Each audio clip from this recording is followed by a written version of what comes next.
Hello hello hello hello hello hello hello hello hello hello hello hello hello hello hello of hello hello hello. क्या बंद है यार? इससे आवाज नहीं आ रही ना? आई नहीं रही ना स्पीकर से? ऑफ। मैम बाहर मनोज दिखेगा आपको। दोनों में से कोई भी मनोज हो तो बुला लो। हेलो हेलो हेलो तुरुरु, तुरुरु, ये hello hello hello.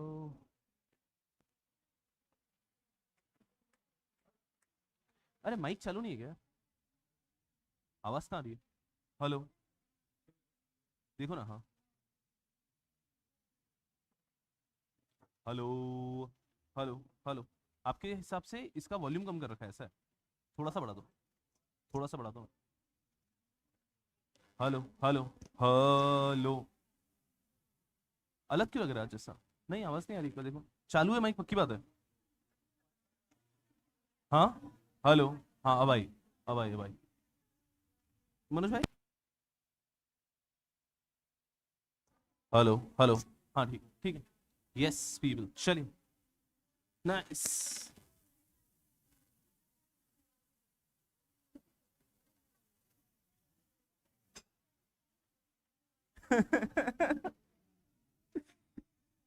Yes people चलिए शुरू करेंगे क्या? यस कैसे हैं आप लोग? बहुत ही बढ़िया। आज दूसरा दिन है। आज बड़ा मजा आएगा। चलो। नहीं नहीं ऐसा रोज सोचने का। चलिए आते हैं यहाँ पे पढ़ाई लिखाई करेंगे। बड़ा मजा आएगा। Good morning everyone. I hope you guys have a wonderful Saturday. This is the first Saturday. I hope next time से आपको याद भी नहीं रहेगा कि वो एक सैटरडे है। जीवन का कुछ महीने ऐसे ही निकलेंगे but that's okay. And online वाले यारों थैंक यू सो मच।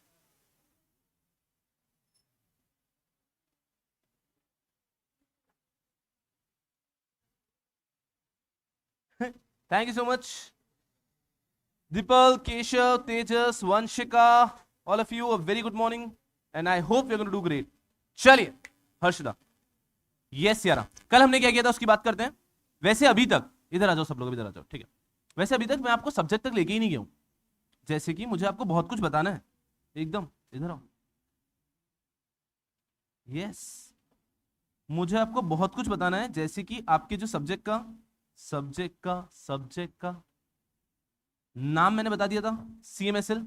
इसके बारे में बहुत कुछ बताना है कि सीएमएसएल के अंदर एग्जामिनेशन में जब 100 मार्क्स का पेपर आएगा उस 100 मार्क्स के बाइफर्केशन है। 40 मार्क्स का सीएम, 60 मार्क्स का एसएल। एग्जाम में एमसीक्यू भी आने वाले हैं। एमसीक्यू आएंगे केस स्टडी पैटर्न वाले। केस स्टडी पैटर्न वाले एमसीक्यू सुना होगा ना, एक बड़ा सा पैराग्राफ और उसके ऊपर 4-5 क्वेश्चंस। तो ऐसे एग्जाम में कुछ एमसीक्यू भी आएंगे। लेकिन ये सब मैं भी डिस्कस क्यों नहीं कर रहा हूं, ये सब हम डिस्कस करेंगे बेसिक्स के बाद। क्योंकि आपको सब्जेक्ट का थोड़ा आइडिया तो होना चाहिए, तब मैं आपको बाइफरकेशन बताऊंगा या फिर चैप्टर बताऊंगा तो कुछ समझ में आएगा। अभी अगर मैं आपको चैप्टर के नाम बता भी दूंगा तो आपको कुछ समझेगा ही नहीं ना। तो rather let's get a fine understanding of the subject first, और उसके बाद में जब हम चैप्टर 1 शुरू करेंगे उसके पहले मैं आपको सिलेबस का ओवरव्यू दूंगा। Fair enough. तो तब तक एकदम मस्ती से बैठने का, आने का, बस सिक्योरिटीज लॉ पढ़ने लायक बन जाए हम लोग। ये हमारा अभी पहला ऑब्जेक्टिव है। लास्ट लेक्चर में हमने क्या पढ़ा था? सबसे पहले हमने समझा सिक्योरिटीज का मतलब। मुझे लगता है सबको समझ में आ रहा है सिक्योरिटीज का मतलब। सिक्योरिटीज का मतलब सर शेयर बॉन्ड डिबेंचर से जो भी इंस्ट्रूमेंट होते हैं इन सबको हम लोग कहते हैं सिक्योरिटीज। Life is easy. फिर हम लोगों ने पढ़ा इनमें स्पेसिफिकली शेयर्स का मतलब। Shares means a fractional ownership of the company. किसी भी कंपनी का अगर फ्रैक्शनल ओनरशिप, एक छोटा सा हिस्सा ऑफ ओनरशिप मेरे पास है, that means I have the shares. बिल्कुल ठीक है। और एक कंपनी की कैपिटल, शेयर कैपिटल बहुत बड़ी होती है, उसमें से थोड़े से शेयर्स मेरे पास हैं तो मैं बन जाता हूं share holder. Share means a fractional ownership of the company, ये हमने समझा। फिर हमने कहा सिक्योरिटीज लॉ, आखिर लॉ कौन से होते हैं? ये वो लॉ होते हैं जो कि सिक्योरिटीज पे एप्लीकेबल होंगे। ऑब्वियस सी बात है, ये तो मैं नहीं पढ़ा था तो भी आप लिख लेते। बीकॉम लॉजिक से भी आप आइडेंटिफाई कर सकते हो। बीकॉम लॉजिक क्या होता है मैं आपको बताता हूँ। आप बच्चे तो नए नए बीकॉम में आए ना अभी तक। और अभी तक तो आपने बीकॉम का एक एग्जाम भी नहीं दिया है ना। एक एग्जाम दिया है, कुछ बच्चों ने दिया है। ओके कुछ बच्चों का हो चुका है, कुछ बच्चों का पहली बार देना। तो मैं आपको बताता हूँ, एक जीवन में ज्ञान की बात दे रहा हूं मैं। बीकॉम के सारे एग्जामिनेशन इससे निकल सकते हैं। एक स्टूडेंट बीकॉम के एग्जाम कैसे देता है? देखो, एक व्यक्ति का जन्म हुआ है, आपका जन्म हुआ होगा तकरीबन 19-20 साल पहले, जैसे डॉक्टर ने आपको पैर पकड़ के निकाला होगा, ठीक है, वहां से एक बच्चे ने जो भी देखा है, ऐसे आंखें खोल खोल के इधर उधर, और वहां से लेकर एक व्यक्ति बीकॉम के एग्जाम हॉल में जब घुसता है, तब तक उसने जो भी देखा है वो एक क्वेश्चन को देखता है, और उस क्वेश्चन में अपने जीवन ब्रह्मांड में जो भी उसने देखा है, उसकी नॉलेज को अक्वायर करा हुआ जो भी है, उसकी मदद से कुछ 3-4 पेजेस लिख कर आता है। It really does not matter कि उसको उस शब्द के बारे में पता ही नहीं पता है, बट वो कुछ ना कुछ बना लेगा। जैसे कि अगर बीकॉम का एग्जाम है और आपके एग्जाम में सवाल आ गया, what are security loss, loss which are applicable on securities. खत्म हो गई बात, खत्म हो गई बात। कुछ चीजें ऐसी होती है जो बीकॉम लॉजिक से भी आप समझ सकते हैं, बहुत आसान है। क्या बीकॉम लॉजिक मतलब जो चीज उसके नाम से ही समझ में आती है, उसको हम लोग क्लास में बीकॉम लॉजिक बोलते हैं, जिसके अंदर किसी बहुत ज्यादा दिमाग लगाने की जरूरत नहीं है। तो मुझे आपको ये पढ़ाने की जरूरत थी शायद कि शेयर्स क्या होते हैं, लेकिन मुझे पढ़ाने की जरूरत ही नहीं है सिक्योरिटीज लॉ क्या होते हैं। ये आप अपने बेसिक लॉजिक से समझ सकते हैं, वो लॉज जो कि एप्लीकेबल है ऑन सिक्योरिटीज। बट सिक्योरिटीज में भी कब कब, जब आप सिक्योरिटीज को इशू करेंगे तब भी लॉज आएंगे। आज एक कंपनी पब्लिक इशू करना चाहेगी तब भी लॉ एप्लीकेबल होंगे, एक कंपनी बंद होना चाहती है तब भी कुछ लॉज एप्लीकेबल होंगे। सब ठीक है ना? अब तैर क्या हो गया? आ जाओ आ जाओ बैठ जाओ, चलो चलो, ध्यान रखो तबीयत का, है ना? चलो, पढ़ाई से जरूरी एक ही चीज है जीवन में, वो है आपकी हेल्थ, ठीक है? कभी और बात करेंगे, पढ़ाई लिखाई पे आते हैं हम लोग, ठीक है? Delisting, transfer of securities etcetera, मतलब सिक्योरिटी से रिलेटेड आप कुछ भी कर रहे हैं तो हर चीज के ऊपर, सिक्योरिटी से रिलेटेड आप कुछ भी कर रहे हैं तो हर चीज के ऊपर जो लॉ है वो है सिक्योरिटीज लॉ, जो हमें यहाँ पर खोद खोद के पढ़ने हैं। Life is easy. उसके बाद में हमने एक वर्ड देखा, कैपिटल मार्केट। आसान भाषा में एक ऐसी मार्केट प्लेस, एक ऐसी जगह, एक ऐसा मार्केट जहां पे सिक्योरिटीज की बाइंग एंड सेलिंग हो सके, या फिर एक ऐसा मार्केट जहां पे कंपनीज आके सिक्योरिटीज को इशू कर सके, तो बाइंग सेलिंग हो सके, सिक्योरिटीज को इशू कर सके, पब्लिक खरीद सके, ये पूरा होता है कैपिटल मार्केट। तो हमने कल के लेक्चर में सिर्फ ये 4 बेसिक चीजों को पढ़ा था। I think everyone is very comfortable with these 4 terms. अब मैं अफ नहीं, मैं जा भी नहीं पाऊंगा यार। आप उठोगे, उन्होंने जिसको बढ़ाया था उसको थोड़ा सा कम करोगे क्या? थोड़ा सा कम करो, थोड़ा सा कम कर दो बस। Hello hello hello hello hello, ठीक है, काफी, यस। चलिए यार, अब आज का लेक्चर शुरू करते हैं। तो हमने कल ये 4 चीजें पढ़ी। आई बिलीव अब ये 4 चीजों का रेफरेंस मैं आपको जब भी दूंगा तब आप कंफर्टेबली आइडेंटिफाई कर पाएंगे कि सिक्योरिटीज क्या होती है, सिक्योरिटीज लॉ क्या होते हैं, शेयर्स क्या होता है, कैपिटल मार्केट क्या होता है। और आज का पहला टॉपिक, द 5th बेसिक जो हमें पढ़ा था, बेसिक्स में आ जाएगा टाइप्स ऑफ से कंपनीज। चलिए, टाइप्स ऑफ कंपनीज के अंदर ये चीज हमें समझनी होगी कि भिन्न भिन्न ग्राउंड्स पे, अलग अलग ग्राउंड से हम कंपनीज को डिफरेंट डिफरेंट टाइप का बाइफरकेशन कर सकते हैं। जैसे कि अगर मैं सबसे पहला ग्राउंड लेता हूं, तो जो आपने शायद पढ़ा भी है बचपन में, कंपनीज 2 प्रकार की हो सकती है, public companies and private companies, right? तो इस प्रकार से कंपनीज को हम बहुत सारे बेसिस पे डिवाइड कर सकते हैं। तो उसमें से एक बेसिस हो गया पब्लिक कंपनी, प्राइवेट कंपनी, ठीक है? अभी क्या होता है पब्लिक कंपनी, प्राइवेट कंपनी? वैसे आप लोगों ने बचपन में पढ़ा है कहीं ना कहीं, पर एक बार फटाफट से रिकैप देता हूं। पब्लिक कंपनी, प्राइवेट कंपनी, अगर मैं लॉ की डेफिनेशन के हिसाब से जाऊं तो बहुत प्यारी सी डेफिनेशन है। Private company refers to a company, private company refers to a company which has 3 restrictive clauses in its MOA AOA, समझ लो आप अभी। अगर किसी कंपनी के MOA AOA, MOA AOA बोले तो memorandum of association, articles of association. कोई भी कंपनी को अगर आज भारत में रजिस्टर होना है तो सबसे पहले डॉक्यूमेंट जो कंपनी को बनाने पड़ते हैं वो है MOA AOA। MOA AOA बनने के बाद ये कंपनी रजिस्टर होती है। अगर किसी कंपनी के MOA AOA में ये 3 रेस्ट्रिक्शंस हैं, क्या 3 रेस्ट्रिक्शंस हैं? जैसे कि, बिल्कुल सही कह रहे हैं आप, मैं पहला रेस्ट्रिक्शन लिख लेता हूं, their shares are not freely transferable. दूसरा, मैं दूसरा दूसरा ले लेता हूं, रुक जाओ आराम से। Invitation to public is not allowed, 100% focus यहां पे। Invitation to public is not allowed. और तीसरा और आखिरी आ जाएगा जो आप शुरू से कह रहे थे, मेंबर्स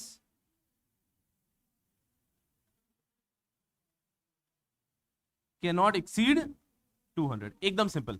तो ये तीन रेस्ट्रिक्टिव क्लॉजेस अगर आपके एओएमओए के अंदर है तो आप एक प्राइवेट कंपनी हो, बात खत्म।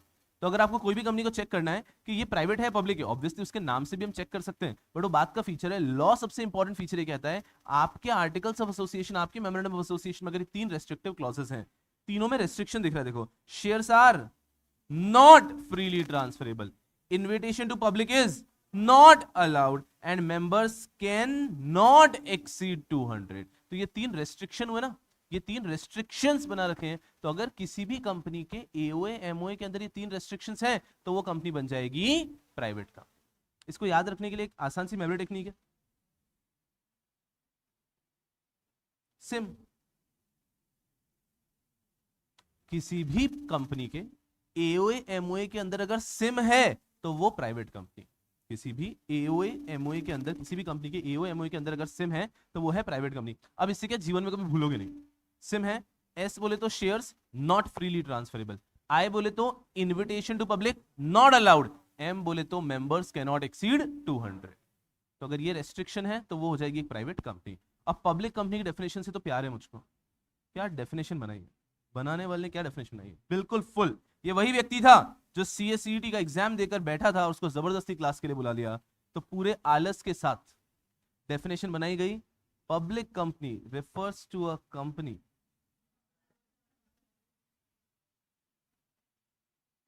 which is not a private company. तो पूरे आलस के साथ में डेफिनेशन बनाई गई है। तो ये हो गया कंपनी के दो types, public company and private company. आप में से कुछ बच्चों के दिमाग में एक डाउट आ सकता है अभी कि सर हमने तो ऐसा पढ़ा है कि कंपनी के तीन टाइप होते हैं, public company, private company and OPC. तो आप पढ़ेंगे एग्जीक्यूटिव के अंदर अच्छे से कि OPC is a type of private company होंगी।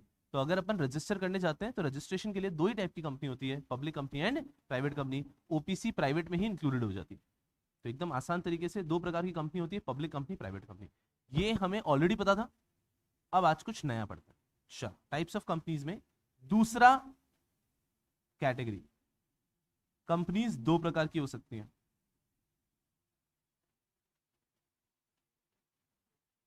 लिस्टेड और unlisted. In the subject of securities law I am not much concerned about this bifurcation. मुझे इससे उतना फर्क नहीं पड़ता। This is good, this will be more important for company law. लेकिन जब मैं सिक्योरिटीज लॉ पढ़ाऊंगा तब मेरे लिए ज्यादा इंपॉर्टेंट बाइफर्केशन ये है कि कंपनीज दो टाइप की हो सकती है, लिस्टेड एंड अनलिस्टेड। अभी आपने सुना होगा कहीं ना कहीं इधर उधर, ये लिस्टेड कंपनी है, ये लिस्टेड कंपनी है। Now what is a listed company? एकदम आसान तरीके से, what do you think? Listed company मतलब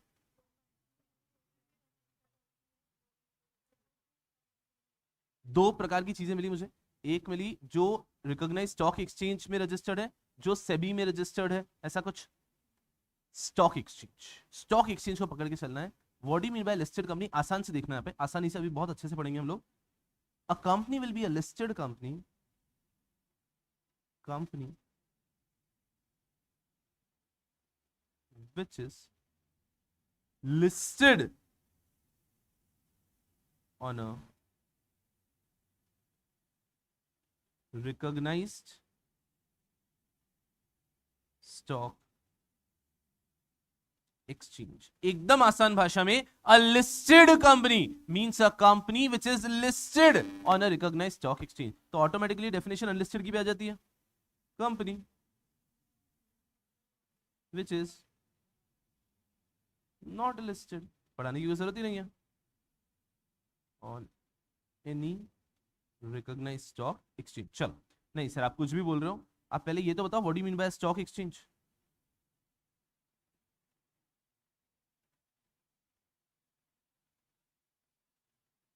एक स्टॉक एक्सचेंज क्या होता है पहले आप ये बताओ, तो आप बात कर सकते हैं ना, विच इज लिस्टेड। तो what is a stock exchange? एकदम आसान तरीके से। अब इसकी बहुत प्यारी सी एक हिस्ट्री है, फटाफट से 5-10 मिनट में उस पूरी हिस्ट्री को समझेंगे।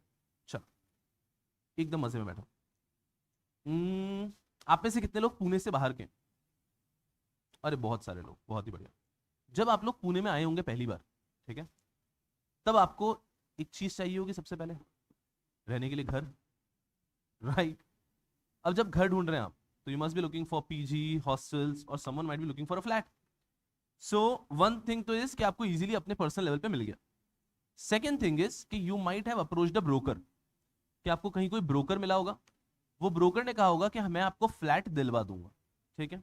सो there is a person who is a broker, उसका एग्जांपल लेते हैं हम मिस्टर एक्स। तो हम एग्जांपल लेते हैं, अंडरस्टैंड वेरी केयरफुली, ये हैं, यस मैम, आपका नाम क्या है? सुप्रिया, सुप्रजा, सुपी, ठीक है? मैं बार बार नहीं, उसका, हाँ, अरे आपका जन्म इसीलिए हुआ है मैम, इधर आओ, यस। चलो मिस सुपी, सो ये आए हैं, कहां से आए हो मैम आप? कर्नाटका से आए हो, ठीक है, कर्नाटका, ठीक है, पूरा तो नहीं लिखूंगा मैं, ये कर्नाटका से आए पुणे।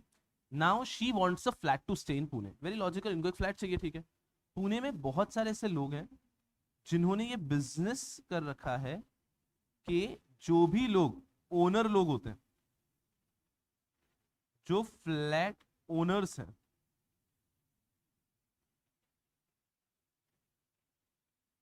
जो फ्लैट ओनर्स हैं, उनको भी तो अपना घर रेंट पे देना है। ये फ्लैट ओनर्स डायरेक्टली, जो लोग बाहर से आ रहे हैं पोटेंशियल टेनेंट्स, उनको ढूंढे कैसे? प्रैक्टिकली जिनका फ्लैट है, आज मेरे मान लीजिए पुणे में 4 फ्लैट है और मुझे उसे रेंट पे देना है, तो मैं भी चाहता हूं ना कि कोई जो पुणे से बाहर से आ रहे हैं जिनको घर चाहिए, मैं उनको मेरा घर रेंट आउट कर पाऊं। मैं भी ये चाहता हूं, जो पुणे के बाहर से लोग आते हैं उनको भी फ्लैट चाहिए रेंट पे, बट प्रॉब्लम ये है कि ये लोग इनसे मिलेंगे कैसे? तो यहां पर आते हैं कुछ लोग जो खुद को बुलाते हैं ब्रोकर, रियल एस्टेट एजेंट्स। वो क्या कहते हैं कि जो भी ओनर लोग हो, तुम सब भी हमारे पास रजिस्टर हो जाओ, आपके फ्लैट्स हमारे पास रजिस्टर कर लो, हमारे पास लिखा रहेगा आपका इतना 2 BHK फ्लैट है, इतना स्क्वायर फीट आपको देना है, फैमिली को देना है, बैचलर को देना है, पूरी चीज लिखी होगी।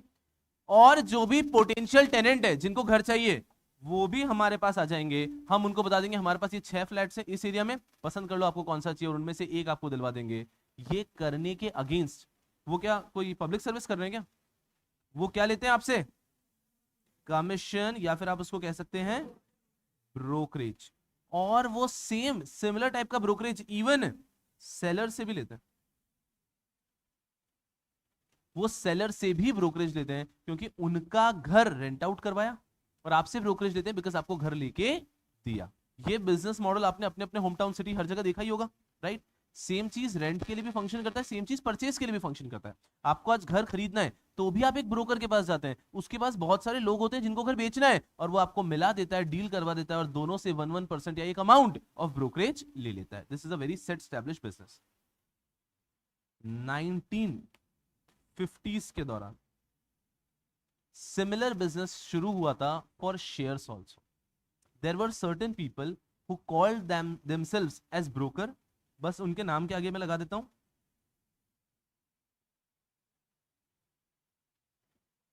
Stock broker. They used to say, look, you guys are having a lot of shares, you want to sell the share, आपको बायर को ढूंढना पड़ेगा ना। आप बायर को कैसे ढूंढोगे? तो आप मेरे पास आओ। जो सेलर्स होते थे उनको बोलता था मेरे पास आके रजिस्टर हो जाओ, अब उसका सारे सेलर्स रजिस्टर्ड है, किसी को भी शेयर खरीदना है तो वो भी ब्रोकर के पास आता था, और ये ब्रोकर लोगों की डील करवा देते थे शेयर्स में, सिक्योरिटीज में, और तब भी ये दोनों पार्टी से क्या लेते थे? Brokerage commission. Are we understanding? तो ये कंसेप्ट इतने सालों से चल रहा था, 1950s के आसपास से चला, लोगों ने अपने अपने बिजनेसेस खोल लिए। जैसे कि 4 लोगों ने मिलकर अपना बिजनेस खोल लिया कि हम स्टॉक ब्रोकर हैं, लोग आएंगे और हम उनके शेयर्स को एक्सचेंज करवा देंगे। We have a list of seller and buyers will approach us, will show कि ये शेयर्स अवेलेबल है, आपको कौन सा लेना है, और वो जो भी शेयर पसंद करेंगे वो शेयर उनको बेच देंगे, और हम दोनों पार्टी से ले लेंगे ब्रोकरेज। ये बिजनेस मॉडल समझ में आ रहा है क्या? ये जो बिजनेस मॉडल था 1950 में, ये इतना पॉपुलर हुआ, इतना पॉपुलर हुआ, इतना पॉपुलर हुआ कि 1956 में गवर्नमेंट भी डर गया कि यार ये लोग इतने पॉपुलर हो रहे हैं क्योंकि हर एक व्यक्ति शेयर्स को बेचने खरीदने के लिए इन ब्रोकर्स पे डिपेंडेंट है। ये नहीं होंगे तो फिर शेयर्स एक्सचेंज ही नहीं होंगे। तो ये इतना बड़ा बिजनेस बन रहा है कि कल को ये इकोनॉमी कंट्रोल कर लेंगे। ये जो बड़े बड़े लोग हैं ये इकोनॉमी कंट्रोल कर लेंगे। 1956 में सेंट्रल गवर्नमेंट एक लॉ लेकर आया जिसका नाम था सिक्योरिटीज कॉन्ट्रैक्ट रेगुलेशन एक्ट 1956, जिसको प्रेम से कहा जाता है SCRA 1956। SCRA 1956 गवर्नमेंट लेकर आया और गवर्नमेंट ने इन सब के बिजनेस बंद करा दिए। गवर्नमेंट ने कह दिया ये सुनो ना, ऐसा कोई भी व्यक्ति ये बिजनेस चला नहीं सकता है। शेयर्स को एक्सचेंज कराने का बिजनेस चलाएंगे सिर्फ recognised stock exchanges. Only recognized stock exchanges will be allowed to run these businesses and here government will have a direct control।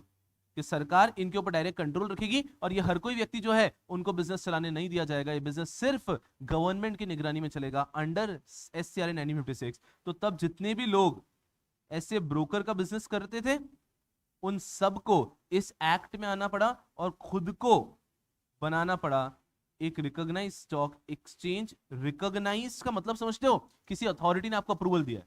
So you were required to become a recognise stock exchange recognised by government, only then you were able to continue your business. तो 1956 से भारत में concept आया recognise stock exchanges का, कि भारत में अब recognise stock exchange होंगे जो गवर्नमेंट की निगरानी में काम करेंगे और वहां पे लोग शेयर्स को एक्सचेंज कर सकते हैं। और यही तो है जिनको आज आप पॉपुलरली कहते हो क्या, स्टॉक एक्सचेंज। तो कुछ लोगों के स्टार्ट किए बिजनेसेस थे, उनको 1956 में पूरा चेंज करके गवर्नमेंट के कंट्रोल में लाया गया, जो आज की तारीख में इतने पॉपुलर स्टॉक एक्सचेंजेस बने हैं। Those are stock exchanges. अब अगर यहां पर आते हैं हम, what is a stock exchange. अब अगर मैं समझाने की कोशिश करूं तो stock exchanges nothing but a platform for, वापस बीकॉम के लॉजिक से आओ, स्टॉक एक्सचेंज। ये गुंडो, स्टॉक का मतलब क्या होता है? यस, स्टॉक का मतलब भी शेयर्स ही होता है। शेयर्स का ही दूसरा नाम है स्टॉक। अब हम बीकॉम के लॉजिक से या फिर नॉर्मल नाम पढ़ के भी समझे, स्टॉक एक्सचेंज मतलब ही क्या हो गया, अ प्लेटफॉर्म फॉर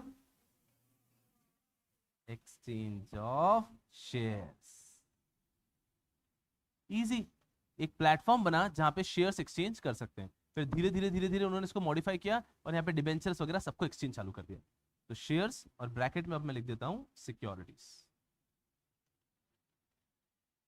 जब आया था नया नया तब इसको स्टॉक एक्सचेंज ही बोला था, बिकॉज यहाँ पे शेयर्स के लिए बनाया गया था। पर धीरे धीरे अब डिबेंचर्स बॉन्ड्स का भी एक्सचेंज वहां पर हो जाता है। लेकिन mainly what is stock exchange, as the name itself says, उसका नाम खुद ही चिक चिल्ला के बता रहा है मैं क्या हूं, मैं एक ऐसा प्लेटफॉर्म हूं जहां पे आप एक्सचेंज कर सकते हो स्टॉक को। एक्सचेंज कर सकते हो मतलब मेरे पास आज रिलायंस के शेयर्स हैं, मुझे बेचने हैं तो मैं स्टॉक एक्सचेंज पे जाके शेयर्स को बेच सकता हूं। स्टॉक एक्सचेंज है ना, मैं मेरे शेयर्स को बेच पाऊंगा और बदले मुझे पैसे मिल जाएंगे। किसी को शेयर खरीदना है तो वो भी स्टॉक एक्सचेंज पे आ जाएगा, वो शेयर्स खरीद पाएगा और वो पेमेंट कर देगा सामने वाले व्यक्ति को। तो stock exchange is nothing, it is merely a platform for buying and selling of securities, जहां पे आप शेयर्स को बाय या सेल कर सकते हैं। अरे आपने सुना होगा ना अपने आसपास कि ये व्यक्ति, अरे ये तो स्टॉक एक्सचेंज पे ट्रेडिंग करता है। मतलब वो क्या करता है, वो स्टॉक एक्सचेंज से शेयर्स को खरीदता है और बेचता है। It is a simple platform. Are we getting a fair idea? अब यहाँ पे वापस आते हैं। कंपनीज के दो टाइप हो सकते हैं, listed and unlisted. Listed company का मतलब हो गया एक ऐसी कंपनी जो उन स्टॉक एक्सचेंजेस पे लिस्टेड है। चलो इस वर्ड पे भी थोड़ा सा और जाते हैं, विच इज लिस्टेड का मतलब क्या। चलो मुझे बताओ गुंडो, आप सबको ये पता है अमेजन, हाँ हाँ अमेजन तो पता ही होगा ना, फ्लिपकार्ट 100% पता है, जोमैटो, अरे जोमैटो तो सबको ही पता होगा। चलो जोमैटो के एग्जांपल को लेकर, Zomato is a place, is a platform wherein restaurants and users can interact. User can order food from any restaurant and Zomato will deliver that food to you. सही है? सब लोग मेरे साथ में? Amazon, Flipkart. It's a platform where sellers register themselves and any user can buy any product from those platforms. सही है? So if there is any restaurant, for example Pune में कौन सा अच्छा रेस्टोरेंट, कोई भी एक रैंडम नाम, सुकांत, अरे कैसी कैसी बातें करते हैं। चलो for example Sukanta, Sukanta is a great restaurant Pune का। कैसी कैसी बातें करते हो आप लोग सुबह सुबह यार। सुकांता आ जाओ इधर यार, मत करो, रुको यार आप लोग सुबह सुबह मुझे पढ़ाने में ध्यान देने दो। सुकांता, अब रुको रुको रुको। अब मान लीजिए आज सुकांता एक रेस्टोरेंट है, सुकांता को लगता है कि यार जोमेटो पे बहुत सारी पब्लिक आती है, तो मुझे भी जोमेटो पे डैश हो जाना चाहिए, fill in the blanks, list हो जाना चाहिए। Any good restaurant would want to be listed on Zomato so that consumers can order food, right? Today I am a book author, for example. I've got few books which I have written. Now I want people to order my books. I want to get listed on Amazon ताकि लोग comfortably मेरी book को order कर पाए। Same concept यहां पर है। Companies को पता है कि पब्लिक स्टॉक एक्सचेंज पे आती है, पब्लिक स्टॉक एक्सचेंज में बहुत फ्रीक्वेंटली आती है, तो अगर मैं चाहता हूं कि पब्लिक मेरे शेयर्स को खरीदे बेचे, तो मुझे भी स्टॉक एक्सचेंज पे क्या होना पड़ेगा, लिस्ट। सो बहुत सारी बड़ी बड़ी कंपनी से डिसाइड करती है कि नहीं यार, हम चाहते हैं कि हमारे शेयर्स भी पब्लिक खरीद पाए, बेच पाए, कंफर्टेबली ट्रेड कर पाए हमारे शेयर्स में, तो we also want to get listed on stock exchange, but it is not so easy. ये पढ़ेंगे हम धीरे धीरे धीरे, इट इज वेरी डिफिकल्ट। इतना कठिन है आज एक कंपनी के लिए स्टॉक एक्सचेंज लिस्ट होना, मतलब कंपनीज का सपना होता है कि हम लिस्ट हो जाएं, इतना बड़ा डील है। तो बट जो भी कंपनीज उसमें सक्सेसफुल हुई हैं, उन कंपनीज को हम बोलते हैं लिस्टेड कंपनीज, और जो भी कंपनीज नहीं हो पाई उनको हम कहते हैं अनलिस्टेड कंपनीज। एग्जांपल इंस्पायर में आप आते हैं, आप नीचे इंस्पायर के बोर्ड पे उसका नाम देखते हैं, it is Inspire private limited, it's a company Inspire private limited, it is not its shares are not available on stock exchange, तो वो लिस्टेड अनलिस्टेड में कहां पर आएगी, अनलिस्टेड में। उसके शेयर्स ऐसे अवेलेबल नहीं है कि आप स्टॉक एक्सचेंज पे जाके खरीद लो। वहीं रिलायंस लिमिटेड वो आएगी लिस्टेड कंपनी में, क्योंकि उसके शेयर स्टॉक एक्सचेंज पे अवेलेबल है। तो कोई भी एक ऐसी कंपनी जिसने खुद को स्टॉक एक्सचेंज पे लिस्ट करा लिया है और उसके शेयर्स वहां पे अवेलेबल हैं फॉर बाइंग एंड सेलिंग, उसे कहते हैं listed company. Are we understand? यहां तक सब लोग साथ में मेरे कि लिस्टेड अनलिस्टेड का फर्क इतना सा है कि कोई भी ऐसी कंपनी जिसने खुद को स्टॉक एक्सचेंज पे लिस्ट करा लिया है वो हो जाएगी लिस्टेड, और जिसने स्टॉक एक्सचेंज पे खुद को लिस्ट नहीं कराया है वो हो जाएगी अनलिस्टेड। अब यहां पे मिथ ब्रेक करते हैं थोड़े एक दो। क्या मिथ हो सकते हैं बता दो? सबको मिथ का मतलब पता है? मिथ का मतलब क्या होता है? कोई ऐसी चीज जो हमें तो लगता है सच है बट वो एक्चुअली सच नहीं होती। तो मिथ थोड़े से ब्रेक करते हैं। क्या मिथ हो सकता है? एक मिथ हो सकता है आपके दिमाग में that all public companies are listed and all private companies are unlisted. तो ये एक मिथ हो सकता है। सो ये जो सेंटेंस है ये सेंटेंस फॉल्स है। भारत में बहुत सारी पब्लिक कंपनीज हैं जो कि लिस्टेड नहीं। तो ऐसा कोई रूल मत बनाना अपने दिमाग में कि सर आपने पढ़ाया था कंपनी दो टाइप की हो सकती है, पब्लिक एंड प्राइवेट, फिर आपने पढ़ाया कंपनी दो टाइप की हो सकती है, लिस्टेड और अनलिस्टेड, मतलब सारी पब्लिक कंपनीज लिस्टेड होती होंगी, सारी प्राइवेट कंपनीज अनलिस्टेड होती होंगी। ऐसा नहीं होता है। बहुत सारी पब्लिक कंपनीज हैं जो कि लिस्टेड नहीं होती हैं, और कुछ रेयर प्राइवेट कंपनीज भी हैं जो कि लिस्टेड होती हैं। तो ये जो सेंटेंस है ये सेंटेंस फॉल्स है, तो इसको दिमाग में लेके चलना नहीं है। Explanation, there are various public companies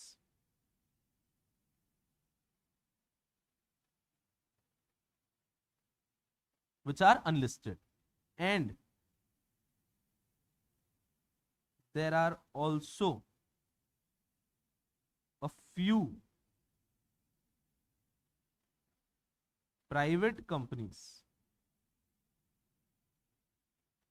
which are listed। अब एक एरिया है जो आपके सिलेबस में कवर्ड नहीं है कि प्राइवेट कंपनीज लिस्ट हो सकती है क्या, तो आपके सिर्फ नॉलेज के लिए बता रहा हूं, ये अपने मॉड्यूल में कहीं पे भी लिखा नहीं है। एक्चुअली अगर सही मायनों में दिल पे हाथ रख के बोलूं ना, तो प्राइवेट कंपनीज कभी लिस्ट होनी नहीं चाहिए। सुनना, सिलेबस के बाहर की बात कर रहा हूं, सिलेबस में नहीं है, अपन सिलेबस में ये सब नहीं दे रखा है। क्यों प्राइवेट कंपनीज लिस्ट नहीं होनी चाहिए? प्राइवेट कंपनीज के अंदर तो सिम है ना, सिम का एस क्या बोलता है? शेयर्स आर, जब किसी कंपनी के शेयर्स फ्रीली ट्रांसफरेबल हैं ही नहीं तो उसको मैं स्टॉक एक्सचेंज पे लिस्ट करके भी क्या करूंगा, क्योंकि कोई भी व्यक्ति उसके शेयर्स तो खरीद ही नहीं पाएगा ना। मैं पूरा सेंटेंस को वापस रिपीट करता हूं, देखो कनेक्ट कर पा रहे हो क्या। मेरे ओपिनियन में कभी भी प्राइवेट कंपनीज को लिस्ट नहीं होना चाहिए, बिकॉज प्राइवेट कंपनीज के अंदर तो एक रेस्ट्रिक्टिव क्लॉज है ना, दैट उनके shares are not freely transferable. तो अगर एक कंपनी के शेयर्स ट्रांसफरेबल ही नहीं है तो उसको लिस्ट करके क्या करेंगे। लिस्टिंग तो उसकी होनी चाहिए जहां पे कोई भी व्यक्ति शेयर्स खरीद सके, बेच सके। जब आप शेयर्स खरीद ही नहीं पाएंगे, बेच ही नहीं पाएंगे, तो उसको लिस्ट करने का फायदा। Example example example example, there are certain products जो कि आप फ्रीली खरीद ही नहीं सकते, उसके लिए आपके अंदर कुछ क्वालिफिकेशन होनी चाहिए, तभी आप उन प्रोडक्ट्स को खरीद सकते हो। तो उन प्रोडक्ट्स को अमेजन पे लिस्ट करके फायदा क्या है। मैंने अमेजन पे लिस्ट कर दिया, लेकिन आप लोग खरीदने आओगे, बाय नहीं कर पाओगे, क्योंकि बाय करने के लिए भी कुछ एलिजिबिलिटी है। तो फिर ऐसे प्रोडक्ट्स की लिस्टिंग का कोई सेंस बनता है क्या, नहीं। तो इस कारण से प्राइवेट कंपनीज को लिस्ट करने का कोई सेंस बनता नहीं है। लेकिन भारत में एक ही टाइप का केस जब प्राइवेट कंपनी लिस्ट हो जाती है कि प्राइवेट कंपनी अपने डिबेंचर्स को लिस्ट कर देती है। प्राइवेट कंपनी इक्विटी शेयर्स को नहीं, और अपने डिबेंचर्स को लिस्ट कर देती है। एंड उस केस में, उस कारण से कुछ प्राइवेट कंपनी थे जो भारत में लिस्टेड है। वापस मैं पीछे आता हूं एक स्टेप, ये सब आपके लेवल का ही नहीं है, ये एग्जीक्यूटिव में भी नहीं है, ये कहीं प्रोफेशनल में जाके आप पढ़ेंगे। ये सिर्फ एक बात निकली थी तो क्लियर कर दिया कि स्टॉक एक्सचेंज पे कभी कभी आपको प्राइवेट कंपनीज भी दिख सकती है, तो तब घबराना नहीं है कि ऐसा होता है। ये बस हमारे सिलेबस में नहीं है, हम ये सब प्रोफेशनल लेवल पे पढ़ने वाले हैं। यहाँ पर ये सेंटेंस लिखा है, बस इतना लोड नहीं लेना है, बट ये मिथ ब्रेक किया है। All public companies are listed, no. Public company can be listed, public company can be unlisted. All private companies are unlisted, no. A few rarest of the private companies can also be listed. पर उसमें अभी दिमाग नहीं लगाना है, ये part हमारे syllabus के बाहर का। एक और मिथ, बस दो ही मिथ है। एक और मिथ है दैट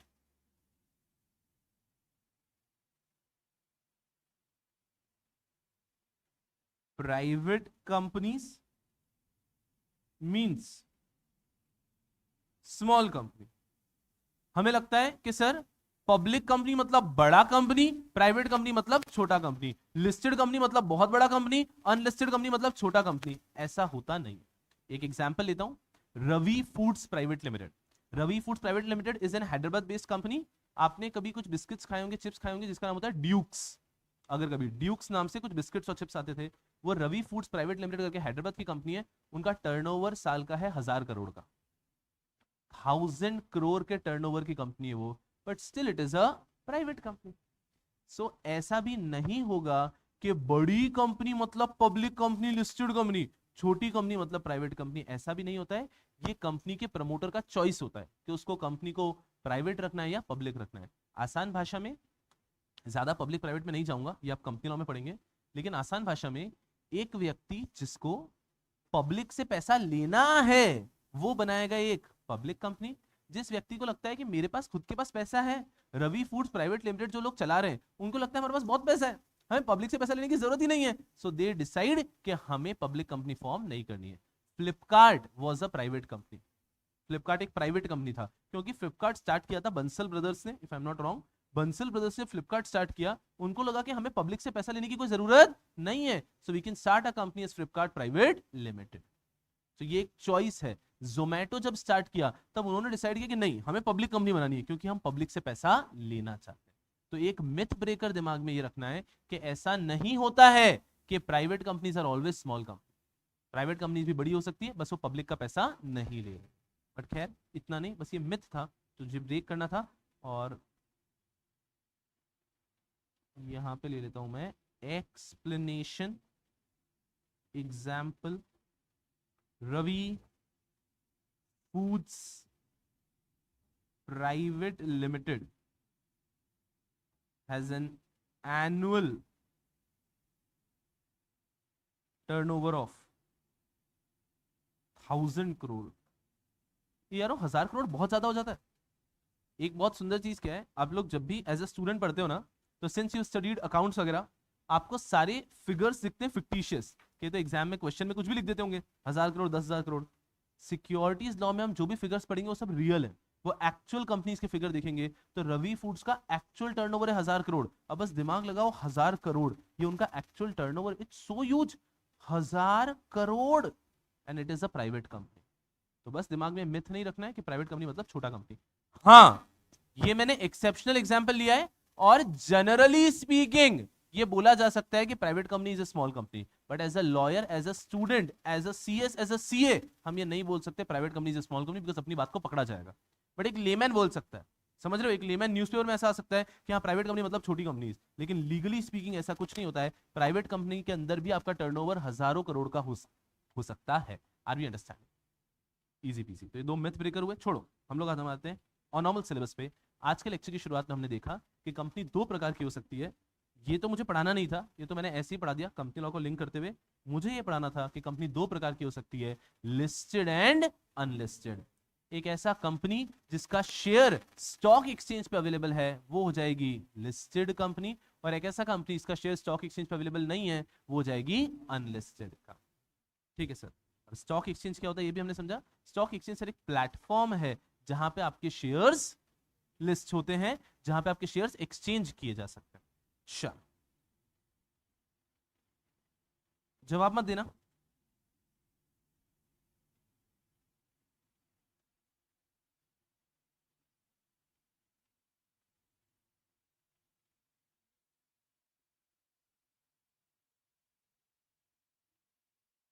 यस, मन में सब लोग मन में।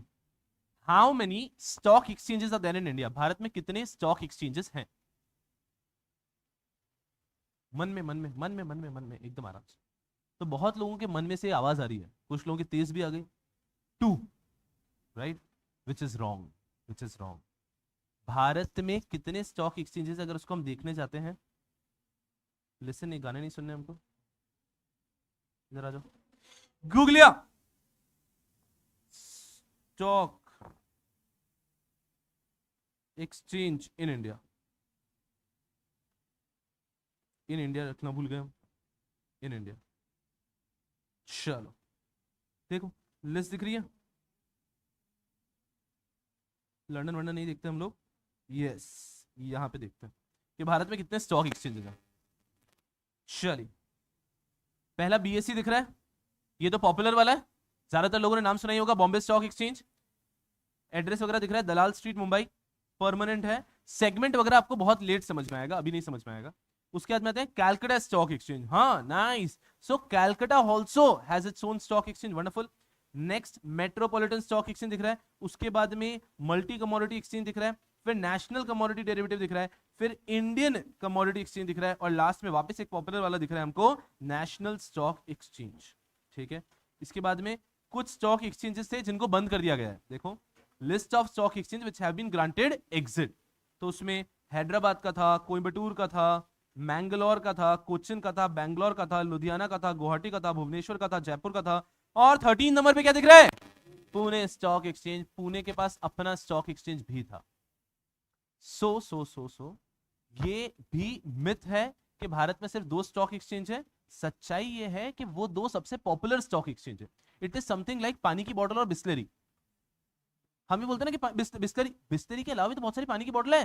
बात यह है कि सबसे पॉपुलर बिस्लरी है।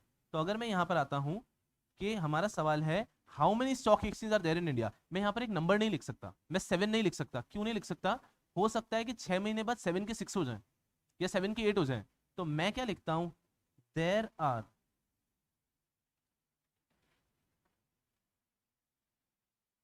Various recognized stock exchanges in India.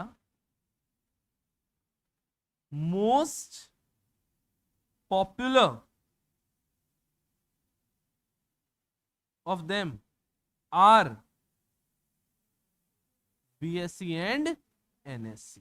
तो भारत में बहुत सारे स्टॉक एक्सचेंजेस हैं और कम ज्यादा भी होते रहते हैं, कभी बढ़ते हैं। किसी नए स्टॉक एक्सचेंज को रिकॉग्निशन दे दिया, मैंने बताया ना 1956 में गवर्नमेंट ने कहा है कि अब कोई भी स्टॉक एक्सचेंज चलाएगा तो रिकॉग्नाइज करके चलाएगा। तो हो सकता है गवर्नमेंट किसी नए स्टॉक एक्सचेंज को रिकॉग्निशन दे दे। पुणे स्टॉक एक्सचेंज की भी एक कहानी है, उसको पहले बंद किया था, फिर थोड़े साल बाद वापस रिकॉग्निशन दिया, फिर 2-3 साल बाद वापस चला, वापस बंद कर दिया। तो ऐसा भी होता है कि कोई भी स्टॉक एक्सचेंज को वापस रिकॉग्निशन दिया जा सकता है। तो हम एग्जैक्ट नंबर नहीं पढ़ते कभी भी, ना ही हमारे मॉड्यूल में एग्जैक्ट नंबर लिखा है, because it keeps on changing. लेकिन बहुत सारे हैं, ये पता होना चाहिए, सिर्फ दो नहीं है। So there are various stock exchanges in India, but the most popular of them are these two, NSE and BSE.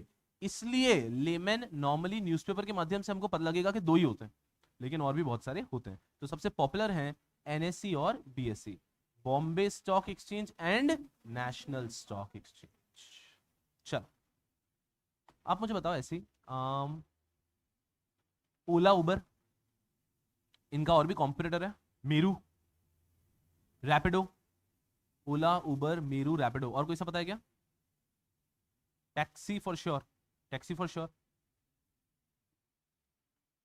जुगनू करके भी एक है, जुगनू। जुगनू सिर्फ टू व्हीलर का है शायद, ऐसा कुछ नहीं है क्या? ठीक है छोड़ो कोई बात, जुगनू भी ले लिया हमने। तो जुगनू, टैक्सी फॉर श्योर, ओला, उबर, रैपिडो, ये 5-6, इधर आ जाओ इधर आ जाओ, इस पे झगड़ो मत। ये 5-6 कैब सर्विस प्रोवाइडर है, जहां पे अगर आज आपको रिक्शा चाहिए तो इतने सारे ऑप्शंस हैं। इनमें से सबसे बड़ा कौन सा है? इसमें से सबसे बड़ी कंपनी कौन सी है? इसमें से सबसे पॉपुलर कौन सा है? ये हम किस बेस पे जज कर पाएंगे? नंबर ऑफ, हाँ किस बेस पे जज करोगे आप? एकदम सिंपल, आज मैं आपसे पूछता हूं इन सब में बेस्ट कौन सा है? उबर बोल रहे हो आप, कोई व्यक्ति ओला बोल रहा है, किस ग्राउंड पे आप लोग ये कहते हैं? कहीं ना कहीं number of users using it. आज पुणे में 5 लाख लोग हैं एग्जाम्पल, 5 लाख लोग में से 2.5 लाख लोगों के मोबाइल पे अगर उबर है और वो उबर पॉपुलरली यूज करते हैं, तो उबर सबसे पॉपुलर हो गया ना। और सिर्फ कुल मिला के 50,000 लोगों के पास शायद से जुगनू या टैक्सी फॉर श्योर या फिर रैपिडो है, तो इसका मतलब कंपैरेटिवली लेस पॉपुलर हो गया। 2 लाख लोगों के पास ओला है, तो मतलब वो भी वन ऑफ द पॉपुलर हो गया। Are we getting a fair idea? जितने ज्यादा यूजर, उसके बेस पे हम जज करते हैं कि वो कितनी बड़ी कंपनी है। सेम अमेजन फ्लिपकार्ट भी काम करेगी, सेम जोमेटो स्विगी भी काम करेगा कि जोमेटो स्विगी है, ऐसे और भी बहुत सारे। अब तो कितने ओपन हो रहे हैं, उबर ईट्स था पहले, then there are various, ONGC करके ओएन इनका भी एक आया था। So there are various apps और वेबसाइट जहां से आप फूड ऑर्डर कर सकते हो, इवन मैजिक पिन। लेकिन उसमें से आप जोमेटो को ही बेस्ट या स्विगी को ही बेस्ट क्यों बोलते हो? Because maximum users use it. Are we getting to that point? So why NSC BSC is popular? उसका एक ही कारण है, बिकॉज आधा भारत शेयर्स खरीदता है कहां से? एनएससी बीएससी से। तो इसलिए एनएससी बीएससी सबसे पॉपुलर है। तो एनएससी बीएससी की पॉपुलैरिटी का कारण कोई और नहीं है। ऐसा नहीं है कि बाकी स्टॉक एक्सचेंजेस के अंदर मैनेजमेंट अच्छा नहीं है, या बाकी स्टॉक एक्सचेंजेस पे गवर्नमेंट का रिकॉग्निशन नहीं है। सारे स्टॉक एक्सचेंजेस पे गवर्नमेंट का रिकॉग्निशन है, but since these two have the maximum users registered, these two are the most popular stock exchanges of India. Are we getting some idea? Easy, easy sir, easy. Sir धीरे धीरे धीरे subject जा रहा है, अभी तो बहुत दूर है हमारे दिल में बैठने के, लेकिन थोड़ा थोड़ा सब्जेक्ट क्लोज आ रहा है। स्टॉक एक्सचेंज का मतलब समझ में आया? ये एक ऐसा प्लेटफॉर्म है जहां पे हम शेयर्स को खरीद और बेच सकते हैं। ठीक है सर। अब आती है सबसे बड़ा संघर्ष का टॉपिक, सबसे इंपॉर्टेंट टॉपिक, तकरीबन 1 घंटा टॉपिक चलता है। कुछ सवाल है आपका? Yes ma'am. कैपिटल मार्केट और स्टॉक एक्सचेंज में क्या डिफरेंस है? कैपिटल मार्केट और स्टॉक एक्सचेंज में डिफरेंस है कि स्टॉक एक्सचेंज एक प्लेटफॉर्म है और कैपिटल मार्केट एक पूरा मार्केट है। तो कैपिटल मार्केट और स्टॉक एक्सचेंज को ऐसे समझ लीजिए कि जो पूरा मार्केट है, जो पूरा फंक्शनिंग का तरीका है, वो हम कैपिटल मार्केट बोलेंगे। और उसमें बहुत सारे लोग काम कर रहे हैं, उसमें से एक स्टॉक एक्सचेंज है, कुछ ब्रोकर हैं, अभी मैं डिपॉजिटरी बताऊंगा। इस पूरे मार्केट को बोला जाएगा capital market. I hope you getting a fair idea. ये तो पूरा मार्केट है, इसके अंदर कौन कौन लोग काम कर रहे हैं उसको हम एक एक करके समझेंगे। इजी, बिगर वर्ड हो जाएगा कैपिटल मार्केट। सर थोड़ा थोड़ा समझ में आ रहा है। अब आता है सबसे इंपॉर्टेंट टॉपिक,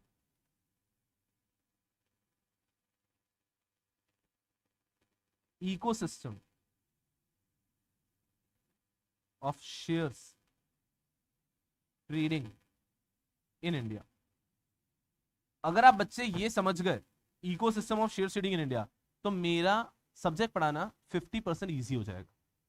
सो ये मैं आज भी पढ़ाऊंगा, ये मैं पूरे बैच में कम से कम 5 बार पढ़ाऊंगा, बार बार पढ़ाता रहूंगा मैं आपको।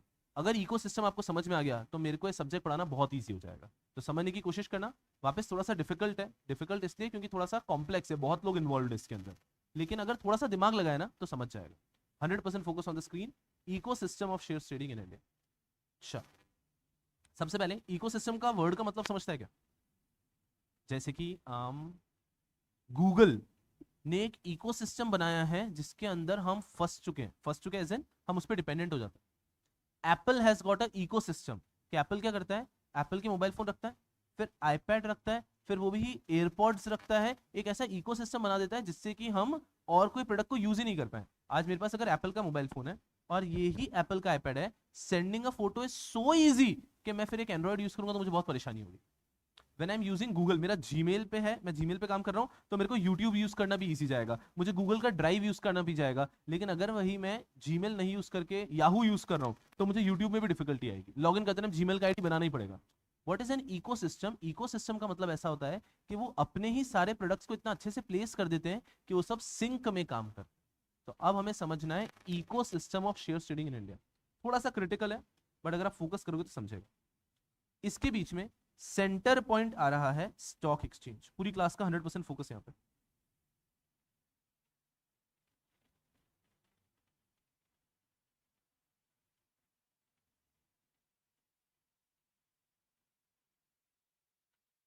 चलो, यस, बिल्कुल यहीं पे ध्यान देंगे थोड़े समय के लिए, है ना। मैं खुद ही कह रहा हूँ थोड़ा सा क्रिटिकल है, हो सकता है एक बार में आपको समझ में ही नहीं आएगा, तो कम से कम अपना 100% अटेंशन तो दो। स्टॉक एक्सचेंज ये सबसे सेंटर में, यहां पर आती है बहुत सारी companies like Reliance limited, like yes bank, like SBI, like Asian paints. I have taken these examples of listed company. मतलब इन लोगों ने क्या किया है, इन लोगों ने एप्लीकेशन दिया है स्टॉक एक्सचेंज पे और खुद को स्टॉक एक्सचेंज पे करा लिया है list. So these all companies will be termed as listed companies since they are listed on stock exchange. Very easy. Now, if any person, 1, 2, 3, 4, rather छोड़ो, अभी आपको एक ही लेके चलता हूं। If any person here जिनका नाम है मिस्टर सिंगो, ये एक व्यक्ति है, बहुत ही प्यारा व्यक्ति है, ठीक है। इस व्यक्ति को रिलायंस के शेयर्स खरीदने, इस व्यक्ति को रिलायंस के शेयर्स खरीदने, रिलायंस के शेयर्स स्टॉक एक्सचेंज पे अवेलेबल है। फोकस 100%, रिलायंस के शेयर स्टॉक एक्सचेंज पे अवेलेबल है। ये व्यक्ति आता है डायरेक्टली स्टॉक एक्सचेंज पे कि भैया जी मुझे शेयर्स दे दो। ये समझो, इमेजिन करो ये स्टॉक एक्सचेंज है, ये व्यक्ति ऐसे आता है कि हाँ मुझे रिलायंस के शेयर्स दे दो। ऐसा इसको पड़ता है कि नहीं नहीं, आप डायरेक्टली स्टॉक एक्सचेंज से शेयर्स खरीद नहीं सकते। बोले क्यों? बताता हूं क्यों। सिंगो को बोला कि रुको, अगर आपको स्टॉक एक्सचेंज से शेयर्स लेने हैं तो उसके पहले you need to have something which we say demat account.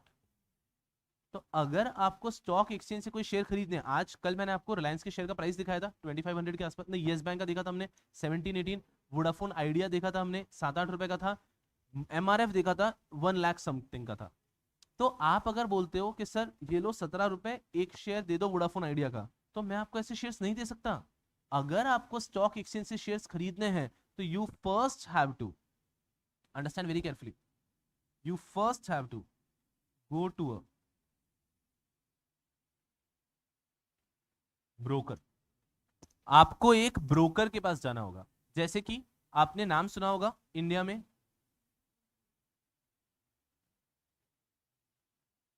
Angel broking, और नाम बोलो, जीरोधा, ग्रो, और बोलो, शेर खान, मोतीलाल ओसवाल,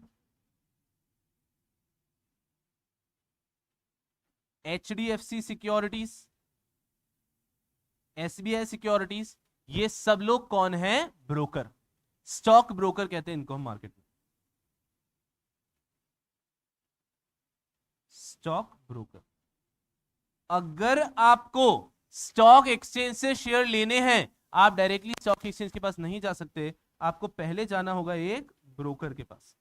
इस ब्रोकर को आप कुछ बेसिक चीजें दोगे, जैसे कि अपना पैन, अपने कुछ फोटोज, और वो ओपन करके देगा आपका एक demat account. So first you go to a broker, broker आपका एक डीमैट अकाउंट ओपन करके देता है। यहां पर एक और इंटरमीडिएट,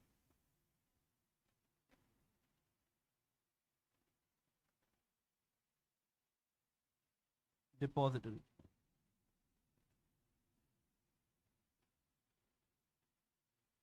डिपॉजिटरी, भारत में दो ही डिपॉजिटरीज हैं, इन दोनों का भी नाम आपने कहीं ना कहीं सुना होगा,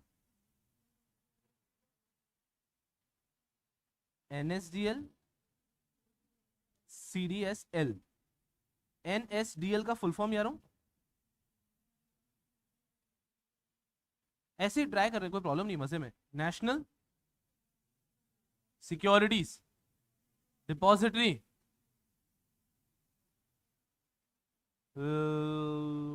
लिमिटेड, कंपनी है ना, तो एंड में लिमिटेड लगाना होता है, नेशनल सिक्योरिटी डिपॉजिटरी लिमिटेड। चलो अब दूसरा बोलो, सेंट्रल डिपॉजिटरी लिमिटेड। अब यहां पर एक गलती करते हैं हम generally, central depository security limited, क्योंकि यहां पे भी सिक्योरिटी था ना, but it is not security, it is services limited. So दोनों का फुल फॉर्म याद रखेंगे, एकदम simple, NSDL, national security depository limited, CDSL, central depository services limited. बहुत आसान, कोई प्रॉब्लम नहीं है, और भारत में दो ही हैं डिपॉजिटरी, तो इतना प्रॉब्लम ही नहीं होता। अब क्या होता है, आप गए ब्रोकर के पास कि हे ब्रोकर, हमें हमारा डीमैट अकाउंट ओपन करके दो। ब्रोकर जाता है डिपॉजिटरी के पास कि हे डिपॉजिटरी, एक डीमैट अकाउंट ओपन करवा दो ना। डिपॉजिटरी ब्रोकर के थ्रू फिर आपका डीमैट अकाउंट ओपन करके आपको देता। तो अगर आज आपको आपका डीमैट अकाउंट ओपन करवाना है, तो आपको जाना होता है एक डिपॉजिटरी के पास, वो आप जा सकते हैं थ्रू अ ब्रोकर। इस ब्रोकर का एक और नाम हो जाता है फिर वहां पर डीपी। डीपी बोले तो डिपॉजिटरी पार्टिसिपेंट, ऐसा। तो अभी हम ये मानते हैं ब्रोकर और डीपी एक ही व्यक्ति है, मैं आगे पढ़ाऊंगा आपको कि कभी कभी अलग भी हो सकते हैं, बट अभी एक ही मान के चलो, वो बेस्ट है हमारे लिए। तो एक व्यक्ति है जो ब्रोकर भी है और जो डीपी का भी काम करता है। तो मैं उसके पास जाता हूँ कि भैया शेयर्स लेने हैं, बोलते रुको डीमैट अकाउंट है, बोले नहीं, तो पहले डीमैट अकाउंट ओपन करवाओ। हमारी एप्लीकेशन जाती है डिपॉजिटरी के पास, एनएसडीएल या फिर सीडीएसएल, इट डजंट मैटर, फिर वो हमारा डीमैट अकाउंट ओपन करके दे देता है। Now when we have our demat account, अब मैं वापस जाता हूं ब्रोकर के पास कि ये ब्रोकर शेयर्स बाय कर ले। Now I go to the broker, now I have demat account. अब मैं डीमैट अकाउंट के साथ बोल रहा हूं, demat account is exactly like your bank account.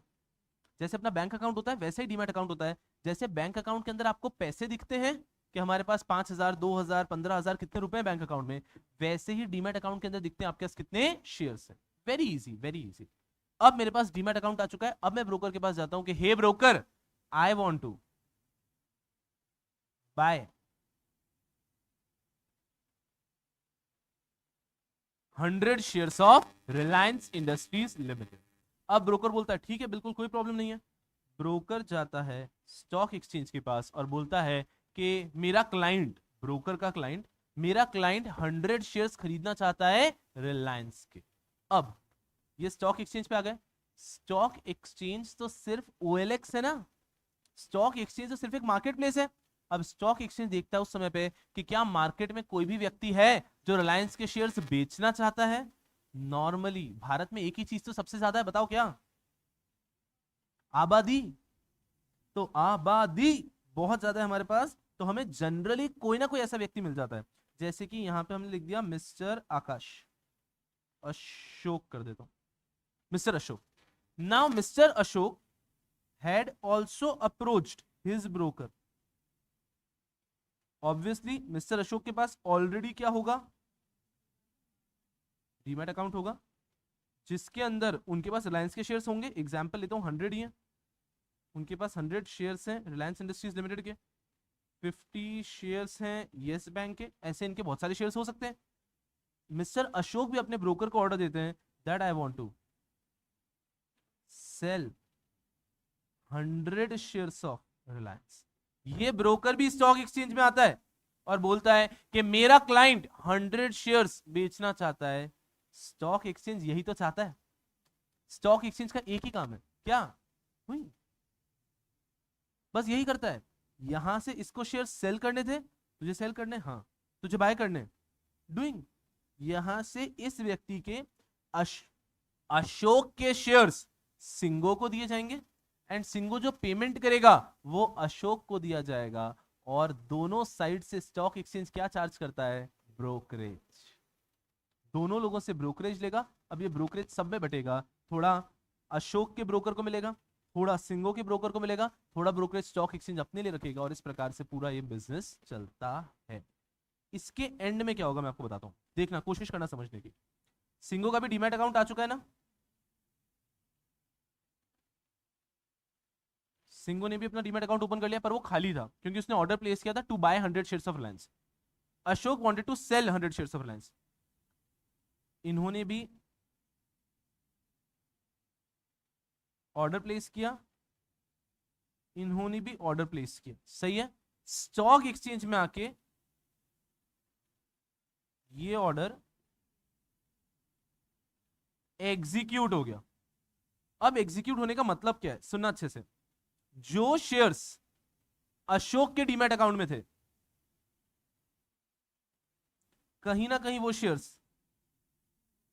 सिंगो के डीमैट अकाउंट में आने चाहिए। 100 शेयर्स ऑफ रिलायंस, और वहीं सिंगो के पास जो पैसे हैं, सिंगो की जो मनी है, जो भी रिस्पेक्टिव मनी है, वो money should be transferred to Ashok. यहां पे तो कोई रॉकेट साइंस है ही नहीं ना। आज बायर और सेलर किसी भी चीज की बाइंग एंड सेलिंग करते हैं, तो जो बायर है वो पैसे देगा और सेलर गुड्स देगा। तो at the end of the transaction क्या होना चाहिए कि सिंगो के बैंक अकाउंट से जो भी रिक्वेस्टेड ट्रांजैक्शन प्राइस है, जो भी इनका ऑर्डर अमाउंट डिसाइड हुआ है, वो सिंगो के बैंक अकाउंट से जाना चाहिए अशोक के पास, ब्रोकरेज वोकरेज कटेगा, और अशोक के डीमैट अकाउंट से शेयर्स आने चाहिए सिंगो के अकाउंट में, और तब हम बोलेंगे that order has been completely executed. And this is how trading takes place. This is how trading takes place in Indian share market. अब ये दिखने में बहुत कॉम्प्लेक्स लगता है, पर ये सब आज की तारीख में फास्ट कंप्यूटर सॉफ्टवेयर की मदद से होता है कि ये इन क्लिक्स हो जाता है। मैं आपको क्लास में ट्रेडिंग करके भी बताऊंगा, शेयर्स को बाय करेंगे, शेयर्स को सेल करेंगे हम क्लास में, तो आप देखोगे कि हमें लगता है ये इतना बड़ा है, क्योंकि कितने लोग इन्वॉल्व हैं। देखो चलो, डिपॉजिटरी का काम तो सिर्फ डीमैट अकाउंट ओपनिंग का है, वन टाइम है, वो चला जाएगा, लेकिन ब्रोकर का काम तो हर बार आएगा। आज की तारीख में इंडिया में कोई भी स्टॉक एक्सचेंज से डायरेक्टली शेयर्स नहीं खरीद सकता, it has to be through a broker. Compulsory है, अनिवार्य है सर। लेकिन हमने तो देखा है कि हमारे पास कभी एक यूजर आईडी पासवर्ड होता है, हम उससे खुद बाय सेल कर लेते हो। आप उससे खुद बाय सेल करते हो तो भी आप प्लेटफॉर्म तो एक ब्रोकर का यूज करते हो। Today I open my demat account with angel broking. Angel broking मुझे आईडी पासवर्ड दे देता है। अब मेरे पास लॉगिन आईडी मैंने लॉगिन कर लिया, उसके बाद मुझे बाय करना है ना, तो बाय तो एंजल के थ्रू ही हो रहा है। बस पहले ट्रेडिशनली क्या होता था, आपने देखा होगा, आपके कुछ रिश्तेदारों को वैसे फोन करते थे कि हाँ 20 शेयर ले ले, हाँ 50 शेयर बेच दे। तब ब्रोकर जो था वो पर्सनली बैठता था और आपके ऑर्डर लेता था। और अब टेक्नोलॉजी की मदद से ब्रोकर पर्सनली नहीं बैठता है, और उसने आपको एक एप्लीकेशन दे दिया है, लॉगिन आईडी पासवर्ड दे दिया है, अब आप वहां से लॉगिन करके खुद भी ट्रेड कर सकते हो। और पहले बहुत झगड़े होते थे। किस बात पे झगड़े होते थे, मैंने मेरे ब्रोकर को बोला कि रिलायंस का शेयर प्राइस कितना दिख रहा है, फॉर एग्जाम्पल मैं गया फटाफट से, मैं गया मनी कंट्रोल और मैं जाके देखूंगा रिलायंस, रिलायंस इंडस्ट्रीज। यहाँ पे मुझे शेयर प्राइस दिख रहा है रिलायंस का, फॉर एग्जाम्पल 2509। मैंने फोन किया फटाफट से, 2509 का प्राइस है, 100 शेयर ले ले। मैंने उसको बोला, उसने लिखा, उसने फोन कट किया, उसने अपने सॉफ्टवेयर से शेयर्स खरीदने की कोशिश की। इसमें 2 रुपए बढ़ भी तो सकते हैं। अब 2 रुपए बढ़ गए तो वो बोलता है अरे सर परचेसिंग हुआ 2515 रुपए पे। मैं बोल रहा हूँ ये क्या बात हुई, मैंने आपको बोला तब तो प्राइस 2509 था, मुझे 2509 में ही चाहिए। तो ये झगड़े हमेशा होते थे, बिकॉज मैं ब्रोकर को बोलूंगा फोन पे, फिर वो बाय करेगा, थोड़ा टाइम गैप तो आ ही सकता है ना। बट अब वो टाइम गैप का प्रॉब्लम सॉल्व कर दिया है, ब्रोकर ने हमको लॉगिन आईडी दे दिया सबको, कि सबके पास एक एक लॉगिन आईडी है, मैं खुद लॉगिन करूंगा और मैं वहां पे क्लिक करके बाय कर सकता हूं। समहाउ ब्रोकर ने मुझे सीधा स्टॉक एक्सचेंज का एक्सेस दे दिया है, लेकिन उसके अंदर ब्रोकर का कमीशन रहता ही रहता है। जब आपको क्लास में लाइव ट्रेडिंग बताऊंगा, I will not be required to call anyone. मैं एंजल ब्रोकिंग के अंदर लॉगिन करूंगा मेरा यूजर आईडी यूज करके, फिर मुझे दिख रहा है रिलायंस का price 2509, I click on buy. आपके सामने in a few seconds you will see कि ट्रांजैक्शन हो गया और शेयर्स मेरे पोर्टफोलियो में, मेरे अकाउंट के अंदर आपको दिखना चालू हो जाएगा इन अ फ्यू सेकंड्स। तो ये जो पूरा का पूरा स्ट्रक्चर हम लोग देखते हैं, जो हमें लगता है कि बहुत कॉम्प्लेक्स है, ये अब इतना स्मूथली काम करता है कि आप विचार ही नहीं कर सकते, इतना स्मूथली काम करता है। And this is the ecosystem of trading in India आज की तारीख में। अब इसमें कुछ और पार्टीज भी आते हैं, थोड़ा और कॉम्प्लेक्स करता हूं। अब इसमें क्या प्रॉब्लम है, लोग चोरी करते हैं।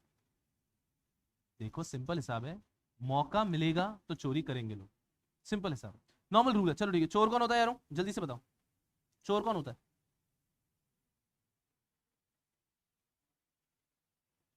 कमेंट सेक्शन मुझे हमेशा बड़ा ही इंटरेस्टिंग लगता है। वो ऐसा है ना कि उनकी गल अपनी दुनिया चल रही है, ठीक है।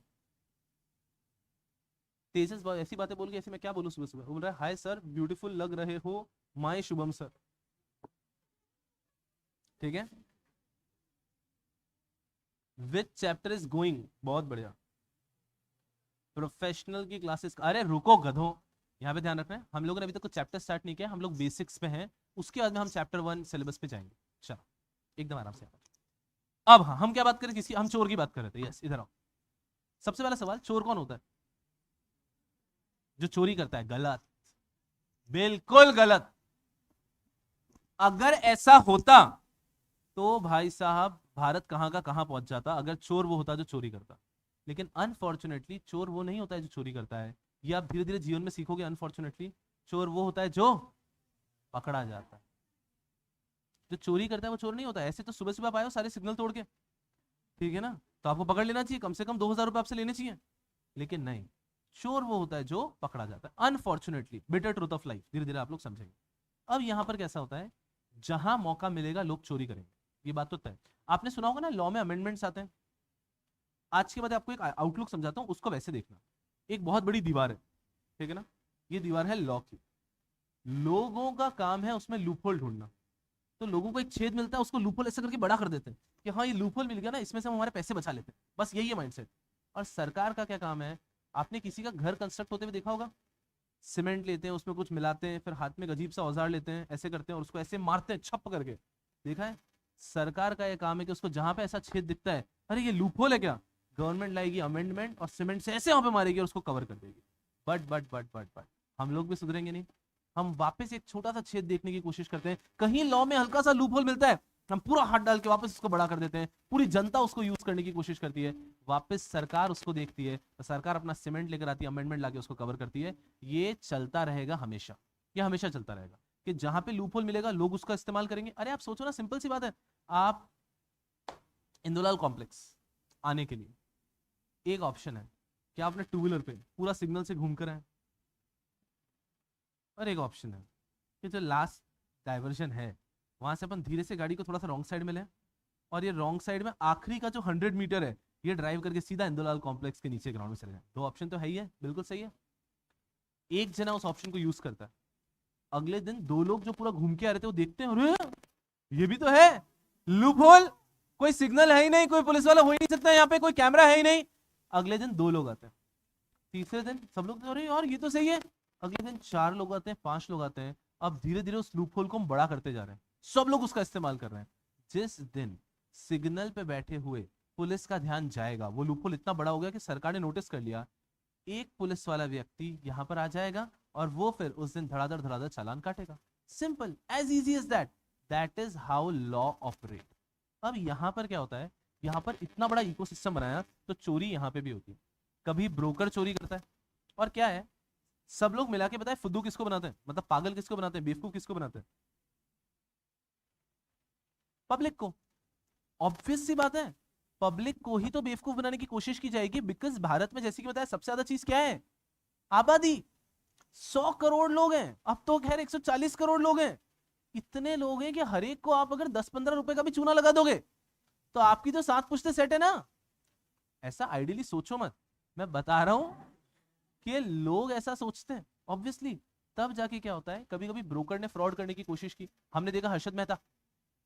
हर्षद मेहता ने फ्रॉड करने की कोशिश की, राजू सत्यम के जो थे उन्होंने फ्रॉड करने की कोशिश की, तो ऐसे बड़े बड़े लोग हैं, विजय माल्या साहब उन्होंने स्कैम करने की कोशिश की।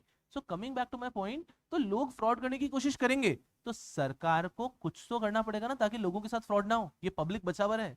तो सरकार ने क्या किया, फोकस है वेरी केयरफुली, गवर्नमेंट ने एक बॉडी बनाई।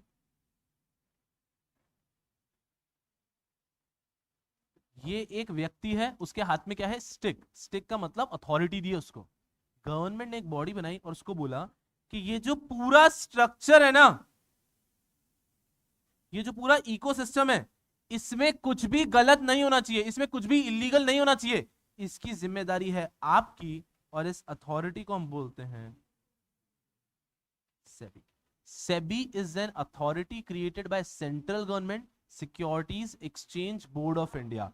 नाम देखो, सिक्योरिटीज एक्सचेंज, जहां भी सिक्योरिटीज में एक्सचेंज हो रहा है उसको कंट्रोल करने के लिए एक बोर्ड बनाया गया है पूरे भारत के लिए, securities exchange board of India. इसका इतना सा काम है, इसका काम क्या है, टू रेगुलेट, कि जो पूरा मार्केट चल रहा है ये रेगुलेटेड रहे और कोई भी व्यक्ति कुछ गलत काम नहीं करे। तो अगर मैं इसके काम पे आता हूँ कि सेबी का काम क्या है, तो मेन इसका काम क्या है, दो ही चीज है, अच्छे से देखना,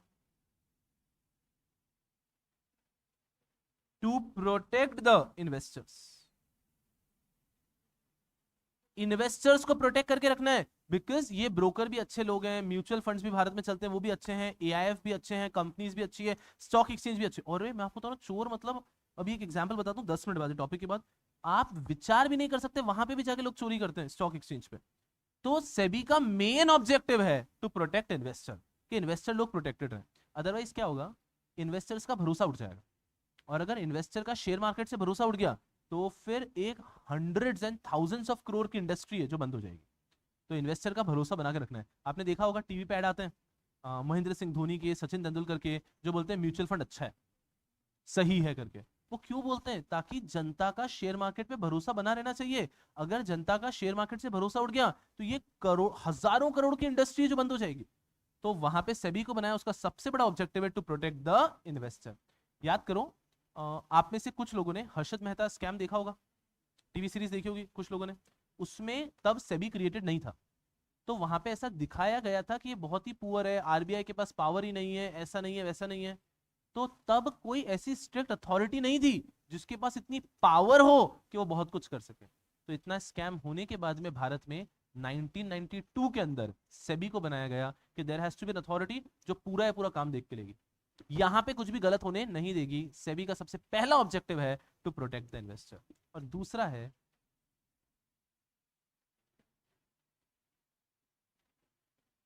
टू प्रमोट, और हम कह सकते हैं रेगुलेट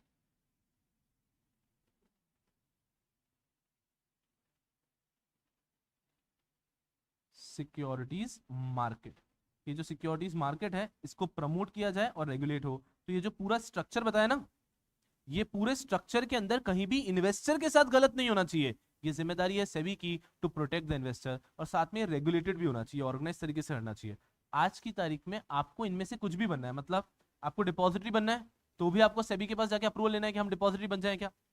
आपको डीपी बनना है, डिपॉजिटरी पार्टिसिपेंट, तो भी आपको सेबी के पास जाकर रजिस्ट्रेशन लेना पड़ेगा। आपको ब्रोकर बनना है तो भी आपको सेबी के पास रजिस्ट्रेशन लेना पड़ेगा। आपको स्टॉक एक्सचेंज शुरू करना है, जैसे भारत में बीएससी, एनएससी और बहुत सारे ना, आपको अपना स्टॉक एक्सचेंज शुरू करना है तो भी आपको सेबी के पास जाकर रजिस्ट्रेशन लेना पड़ेगा। आपको अपनी कंपनी को लिस्ट कराना है तो भी आपको सेबी के पास जाकर रजिस्ट्रेशन लेना पड़ेगा। SEBI is the authority, SEBI is the authority over securities market.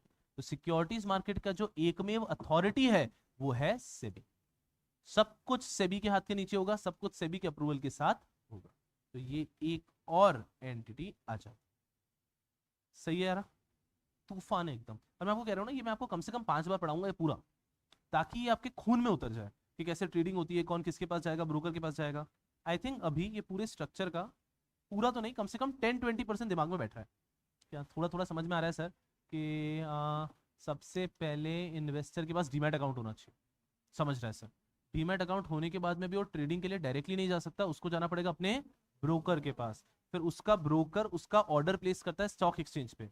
Stock exchange में ट्रेडिंग होगी नहीं होगी इसकी कोई गारंटी नहीं है, लेकिन अगर स्टॉक एक्सचेंज में उसी टाइम पे कोई काउंटर पार्टी है, काउंटर पार्टी समझते हैं, आपको बाय करना है तो सेलर हो गई काउंटर पार्टी, आपको सेल करना है तो बायर हो गई काउंटर पार्टी।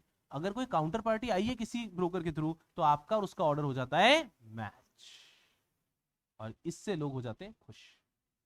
भारत में आबादी इतनी है कि हर समय पे ऑर्डर मैच ही हो जाते हैं, तो भारत में टेंशन आता नहीं जनरली कि ऑर्डर मैच नहीं हो रहे, ऑर्डर मैच हो ही जाते हैं, कोई टेंशन नहीं है, क्योंकि कभी ना कभी कोई ना कोई व्यक्ति तो सेलिंग के मूड में रहता ही है। और मैंने एग्जाम्पल में लिया 100 एग्जैक्टली 100, ऐसा भी नहीं होता है। आपको 100 शेयर लेने हैं, कोई 10,000 शेयर बेचने आया तो उसके 10,000 में से 100 आपको दे देते हैं, बचे भी किसी और को देते जाएंगे। तो उनका सॉफ्टवेयर बहुत स्ट्रांग है, वो एक ऑर्डर मैचिंग मैकेनिज्म को रखता है जिससे बहुत प्यारे तरीके से ट्रेडिंग हो जाती है। अच्छा, आपको एक स्कैम के बारे में बताऊंगा, लेकिन उसके पहले इस पूरे स्ट्रक्चर में को देखो आराम से 10-20 सेकंड तक। कोई भी डाउट दिमाग में आ रहा है तो भी पूछो। जूम यहां पे कर देता हूं।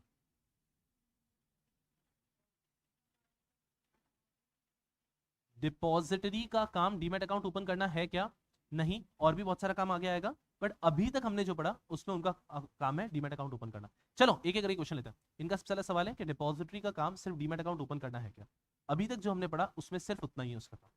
एक्चुअली तो डिपॉजिटरी बहुत कुछ करती है। मैं बताऊं, आप में से किसी के पास अपना पैन कार्ड है क्या? अभी पैन कार्ड लेके घूम रहे हैं क्या? फटाफट से निकालो, फटाफट से निकालो जेब से, फटाफट फटाफट। फोटो है क्या? नहीं, बट फोटो में आपके उसका बैक साइड का फोटो नहीं होगा ना? है क्या? फटाफट से देखो, जो लोग देख सकते हैं जितना जल्दी। मिल गया कि एक पैन कार्ड यहाँ पे? दो दो दो मेरे को दो।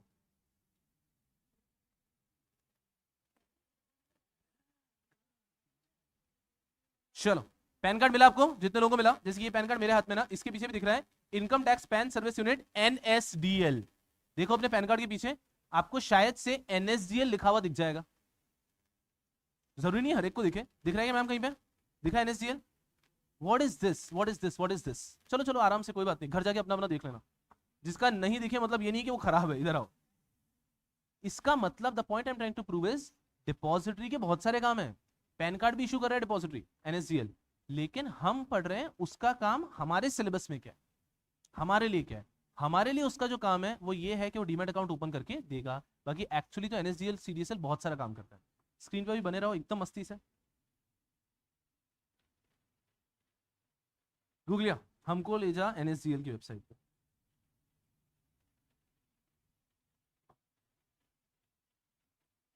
आपके सिलेबस में एक एक्ट आएगा पूरा, डिपॉजिटरीज एक्ट, तब डिटेल में पढ़ेंगे। ये देखो, ये एनएसडीएल की वेबसाइट है, ऊपर ही ऊपर इन्वेस्टर्स अकाउंट, मतलब कितने लोगों ने अपना डीमैट अकाउंट एनएसडीएल से खोल रखा है। देखो आगे, बहुत ज्यादा लोगों ने। वो छोड़ो, 3,27,63,591 इतने लोगों ने अपना डीमैट अकाउंट खोल रखा है एनएसडीएल के पास। ऐसे ही आप सीडीएसएल पे जाओगे तो वहां पे भी मिल जाएगा ऐसा। उसके नीचे डीपी सर्विस सेंटर, इसका मतलब मैंने बताया ना ब्रोकर, वैसे डीपी ब्रोकर का ब्रैकेट में डीपी लिखा था। तो भारत में इनके एनएसडीएल के कितने डीपी है, मतलब कितनी जगह पे जाके आप अपना डीमैट अकाउंट ओपन करवा सकते हो? 59,684। उसका लिस्ट भी मिल जाएगा अपने नियर बाय 5 किलोमीटर में भी आपको एक मिल जाएगा। अब भारत इतना बड़ा है ना ज्योग्राफिकली, तो इनके तकरीबन 60,000 डीपी सेंटर्स हैं जहां जाके आप अपना डीमैट अकाउंट ओपन करवा सकते हो। और last point, demat custody value, ये तो बहुत ही ज्यादा है कि इनके जो इन्वेस्टर्स हैं जिनका डीमैट अकाउंट है उनके टोटल शेयर्स की वैल्यू कितनी है। समझ रहे हैं क्या? ये जो 3.25 करोड़ लोग हैं ना, इन 3.25 करोड़ लोगों के डीमैट अकाउंट की टोटल वैल्यू कितनी है? बहुत ज्यादा, 345 लाख करोड़। हम आते हैं हमारी दुनिया पे वापस। चल, अब जस्ट कि बहुत सारे काम करते हैं, जैसे कि यहाँ पे स्टैम्प ड्यूटी की बात होती है, यहाँ पे कमर्शियल पेपर खरीद सकते हो, म्यूचुअल फंड का काम होता है, और लोगों को नॉमिनेट कर सकते हो, ऐसा बहुत सारा काम है। तो एनएसडीएल करने में बहुत कुछ करता है। सिंपल, हमने बस हमारे काम की चीज देख रहे हैं अभी हम, बिकॉज अगर हम हर एक का सब कुछ देखने लगे तो हमारे सिलेबस से डेविएट हो जाएंगे। तो हमारा सिलेबस होना चाहिए सिक्योरिटीज लॉ, तो हम हर एक व्यक्ति के अंदर हमारे काम की जो चीज है वो चीजें देखते रहेंगे। चल, और कोई सवाल? एकदम मस्ती से पूछो, कोई लोड नहीं है।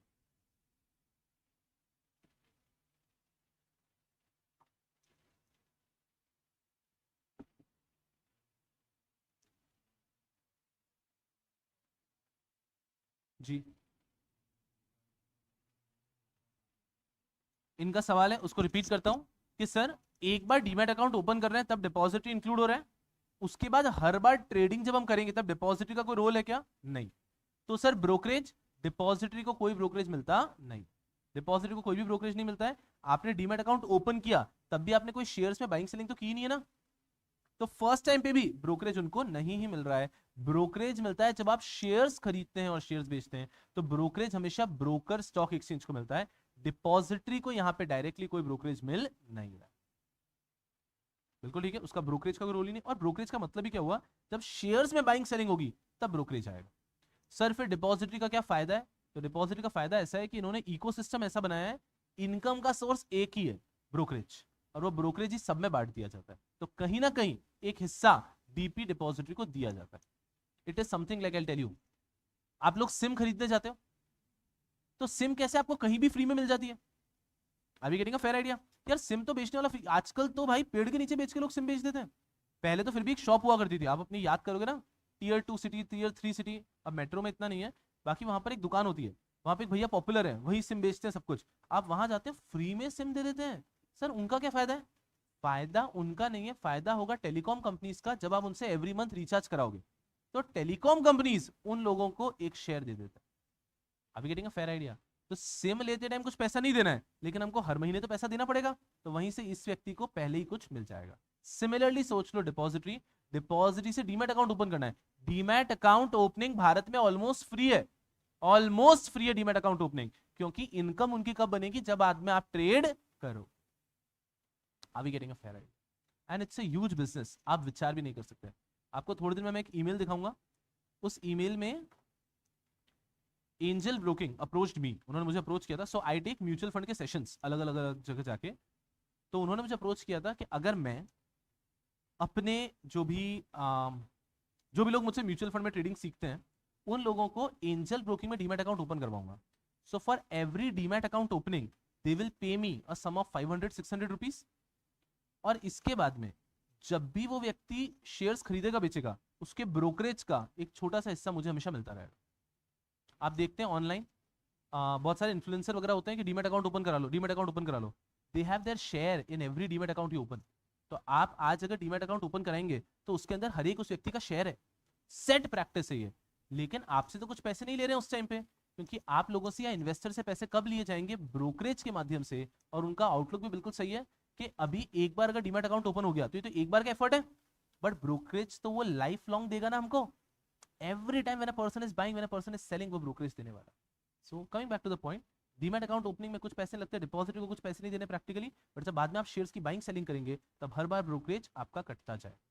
फिक्स। यस, कोई भी और सवाल जी।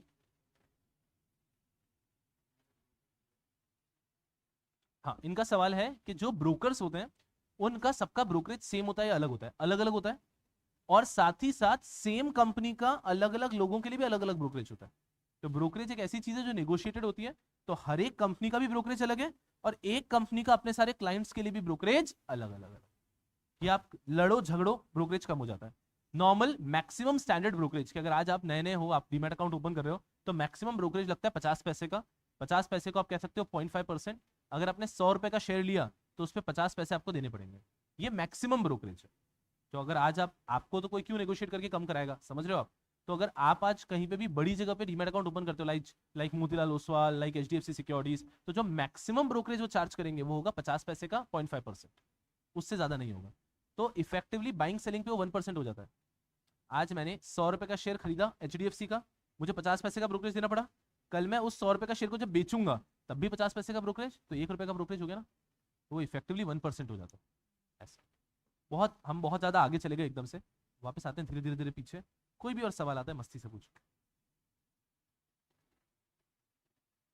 मैंने कल भी कहा था, आज भी कह रहा हूं, आप लोग जज नहीं करेंगे कि वो सवाल बड़ा है या छोटा है, मैं जज करेगा। अगर मुझे लगता है वो सवाल अभी सेंसिबल नहीं है तो मैं कह दूंगा कि इसको 10 दिन बाद देखेंगे। आपके दिमाग में जो भी आ रहा है आप यहाँ पे फेंक सकते हैं एकदम मस्ती से। यस यार, स्टॉक एक्सचेंज कोई भी खोल सकता है क्या, जी हाँ, लॉ में उसका प्रोसेस दे रखा है, स्टॉक एक्सचेंज कोई भी खोल सकता है, लेकिन उसके लिए आपको जाना पड़ेगा सेबी के पास। तो अगर सेबी ने आपको अप्रूवल दिया तो आप खोल सकते हैं। उसका प्रोसेस भी सिलेबस में है कि आपको पूरे डॉक्यूमेंटेशन रेडी करके जाना होता है। स्टॉक एक्सचेंज को लगता है नेटवर्थ रिक्वायरमेंट वगैरह सब कुछ है कि आपकी इतनी इतनी नेटवर्थ होनी चाहिए, आप गए, सेबी को लगता है कि आप एलिजिबल हो और आपको ओपन करने की परमिशन देनी चाहिए, तो सेबी दे सकता है। सेम ब्रोकर भी बन सकते हो आप, डिपॉजिटरी भी बन सकते हो आप, डीपी भी बन सकते हो, म्यूचुअल फंड भी चालू कर सकते हो, सब कुछ करने का प्रोसेस है कि आप अगर सेबी के पास जाना है, सेबी को लगता है कि आप क्वालिफाइड है, आप एलिजिबल है, आपको अप्रूवल देना चाहिए, तो सेबी अप्रूवल दे देता है।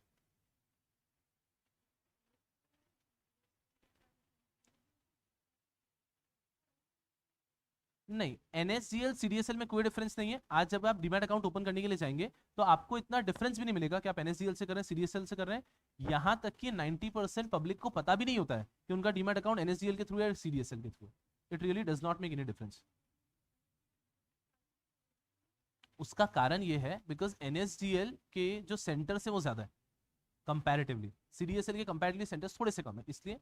बट एज एन इन्वेस्टर हमें कोई फर्क नहीं पड़ता है। हाँ, ब्रोकर कौन सा चूज कर रहे हो ये इंपॉर्टेंट है, क्योंकि वहां पे ब्रोकरेज का रेट डिफरेंशिएट हो जाएगा। बट आपका पीछे से डीमैट अकाउंट एनएसडीएल या सीडीएसएल है, इससे कोई फर्क नहीं पड़ता। That is all together a different thing. वो चेक करना पड़ेगा कि पैन कार्ड कौन इशू कर सकता है। पैन कार्ड इशू करना इज अ सेपरेट फंक्शन, उसका सिक्योरिटीज मार्केट से कोई रिलेशन ही नहीं है ऐसा। डीमैट अकाउंट आप कहीं भी ओपन कर सकते, जैसे कि मैं, एक व्यक्ति ऑनलाइन भी बोल रहा है तो मैं सीडीएसएल की वेबसाइट भी ओपन कर देता हूँ जस्ट फॉर योर कन्वीनियंस। आ जाओ स्क्रीन पर, CDSL,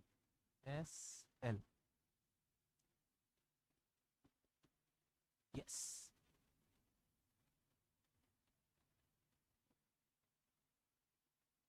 इनकी नई नई वेबसाइट बनी है।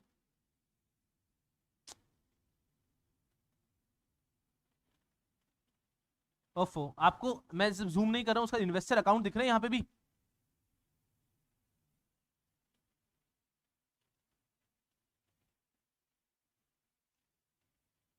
जूम नहीं कर पा रहा हूं मैं, आई थिंक थोड़ा सा बहुत से ज्यादा दिख रहे हैं यहाँ पे भी। यस, तो ऐसा कुछ भी नहीं है। इट डिपेंड्स कि कैसी सर्विसेज कौन दे रहे हैं हमारे लिए। और आप प्रैक्टिकली आप भी देखोगे, यहाँ पे क्लास में किसी का डीमैट अकाउंट है क्या? है, वंडरफुल। तो जब आपने डीमैट अकाउंट ओपन किया होगा आपने पूछा भी नहीं होगा एनएसडीएल सीडीएस से, बट आपने अपना ब्रोकर केयरफुली चूज किया होगा कि आपको ब्रोकर मोतीलाल ओसवाल चाहिए या एंजल ब्रोकिंग चाहिए, एचडीएफसी सिक्योरिटीज चाहिए। वो आपने देखा, वो आपको पता है कि आपका अकाउंट किसके थ्रू गया है। पर एनएसडीएल सीडीएसएल में आपको इतना फर्क ही नहीं पड़ता क्योंकि उस पर आपके चार्जेस वगैरह का कोई फर्क पड़ता नहीं, इररिलेवेंट है आपके लिए ऐसा। Getting a fair idea? एकदम अस्सी से, यस यार।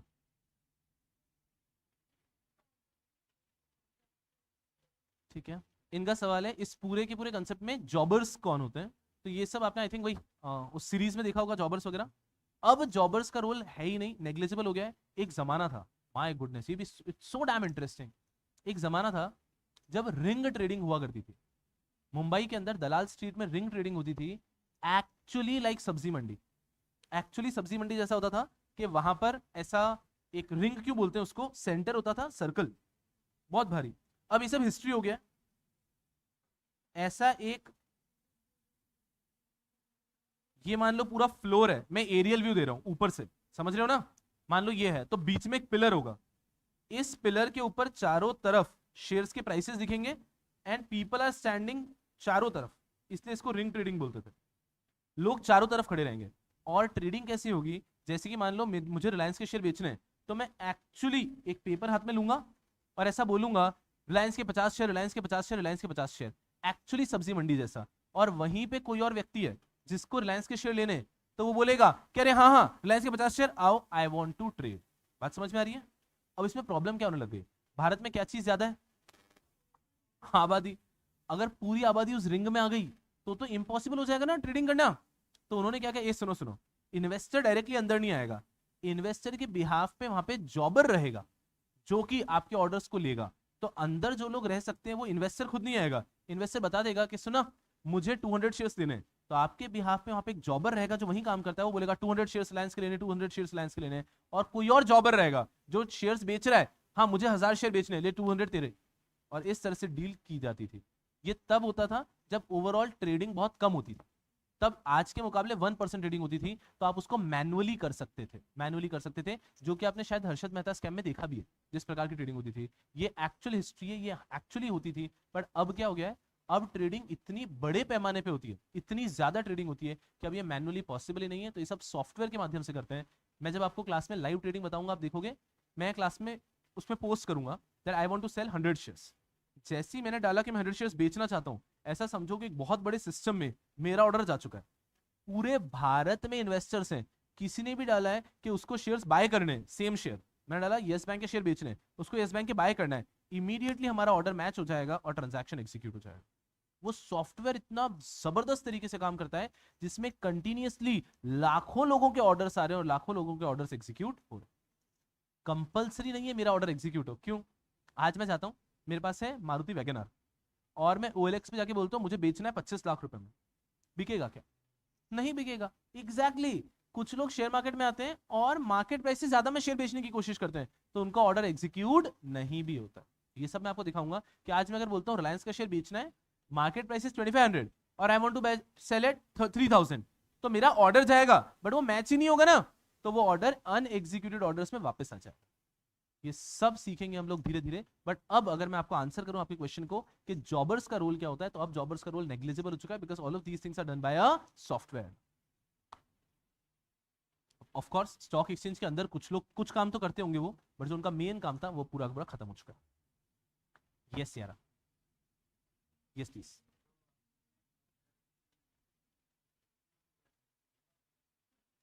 जी, वेरी नाइस क्वेश्चन। ये अभी ज्यादा डिस्कस नहीं करेंगे, मैं क्वेश्चन रिपीट कर देता हूं।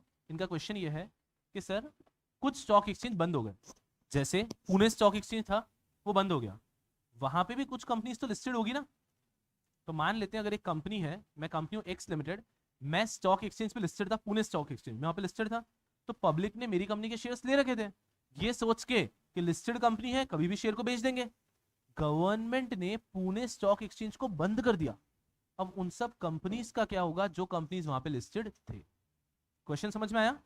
If today there are 10,000 companies listed on NSE and government decides to close down NSE, तो what will happen to those companies? तो इसका एक पूरा प्रोसेस है। एक एक्ट आता है आपके सिलेबस में आएगा, delisting regulation. Delisting regulation 2018। Delisting regulation के अंदर आपको ये सब कुछ मिलेगा कि किस प्रकार से किसी भी कंपनी स्टॉक एक्सचेंज को अगर बंद कर देते हैं या शेयर को डीलिस्ट कर देते हैं तो उसका प्रोसेस क्या होता है। सेबी का मेन ऑब्जेक्टिव क्या है? To protect investor. तो सेबी एंश्योर करेगा कि पब्लिक के साथ कुछ गलत नहीं है, तो सेबी आपको कंपनसेशन दिलवाएगा या सेबी उस कंपनी को कहीं और लिस्ट करवाएगा, बट सेबी एंश्योर करेगा कि आप लोगों के साथ गलत ना हो। याद रखने का यहां पे भी एक मेमोरी टेक्निक है। सेबी का जो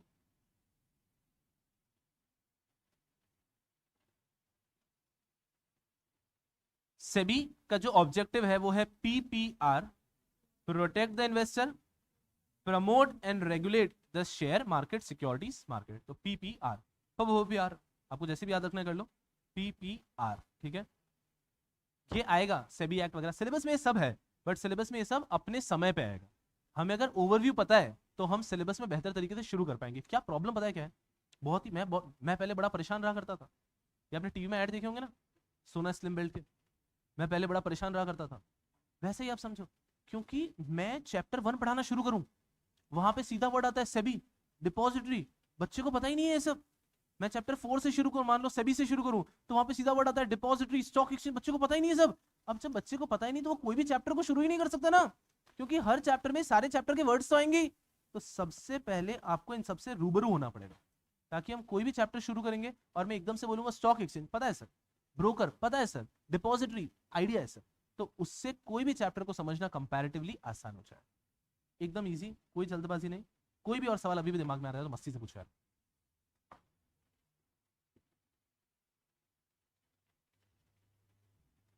चलिए, कोई भी सवाल नहीं है?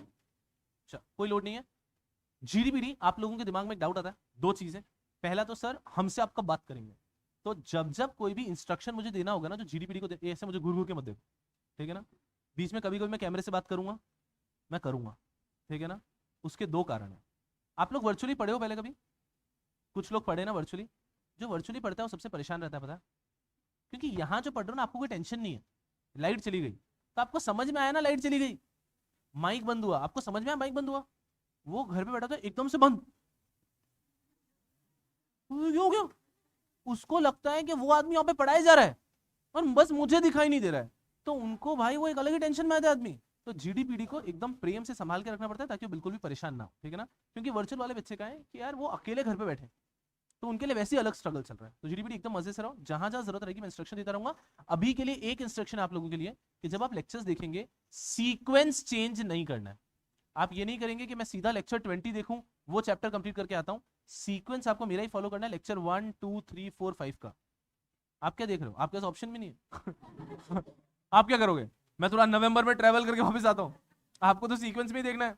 वो गधे हैं, वो थोड़ा सा क्या कहते हैं, ये इंपॉर्टेंट चैप्टर है पहले देख लेते हैं, वो समझेगा ही नहीं। तो आपको सीक्वेंस में ही जाना है ताकि आपको पूरा सिलेबस समझ में आएगा। ये पहला इंस्ट्रक्शन है।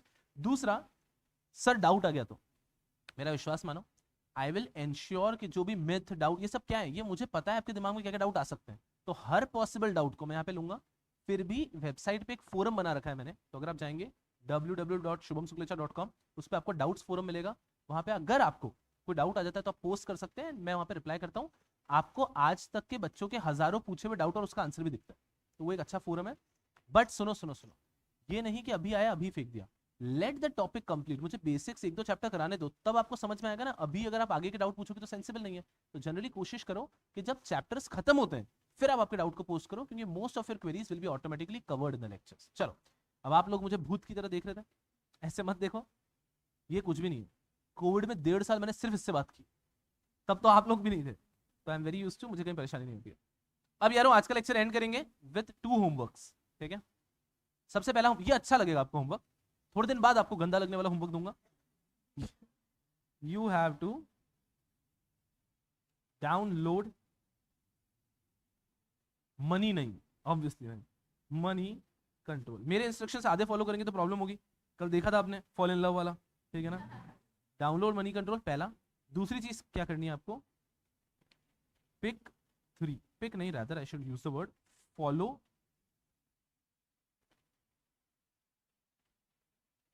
3 शेयर्स। 3 शेयर्स को फॉलो करना है। 3 शेयर्स में से 2 शेयर मैं आपको दूंगा, Reliance industries limited, yes bye.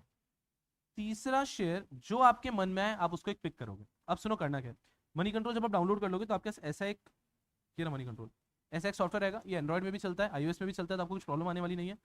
This is not a broker, ये सॉफ्टवेयर एक ब्रोकर का नहीं है, ये एक न्यूज ऐप तरह है।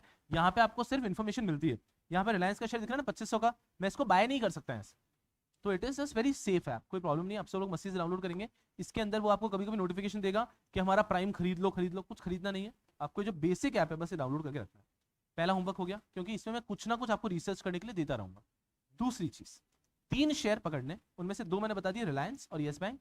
तीसरा आपकी मर्जी का, जिसको एमआरएफ करना है वो एमआरएफ करो, जिसको एसबीआई करना है वो एसबीआई करो, जिसको एशियन पेंट्स करना है एशियन पेंट्स करो, जिसको पेज इंडस्ट्रीज करना है page industries. Page industries is jockey, jockey का नाम है पेज इंडस्ट्रीज।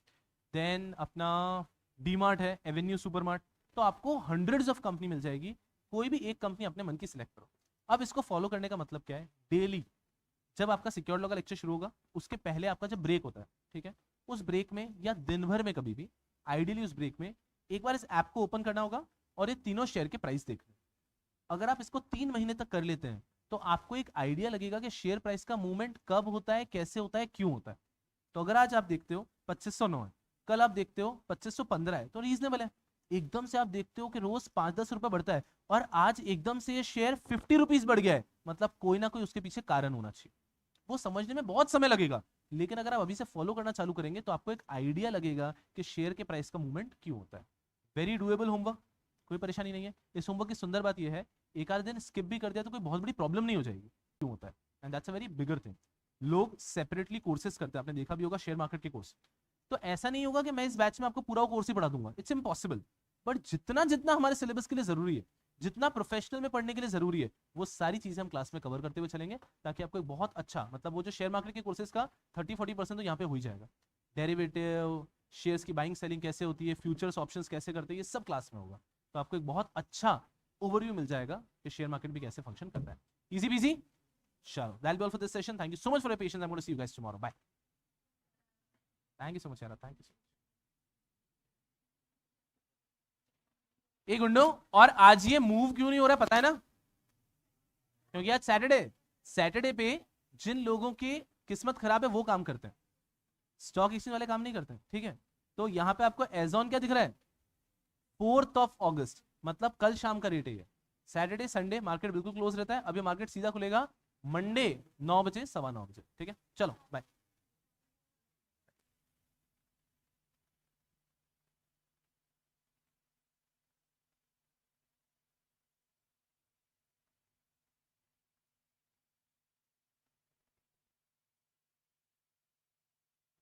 यस ऑनलाइन वाले यारों, थैंक यू सो मच, एकदम मजे में रहो, अच्छे से पढ़ते रहो।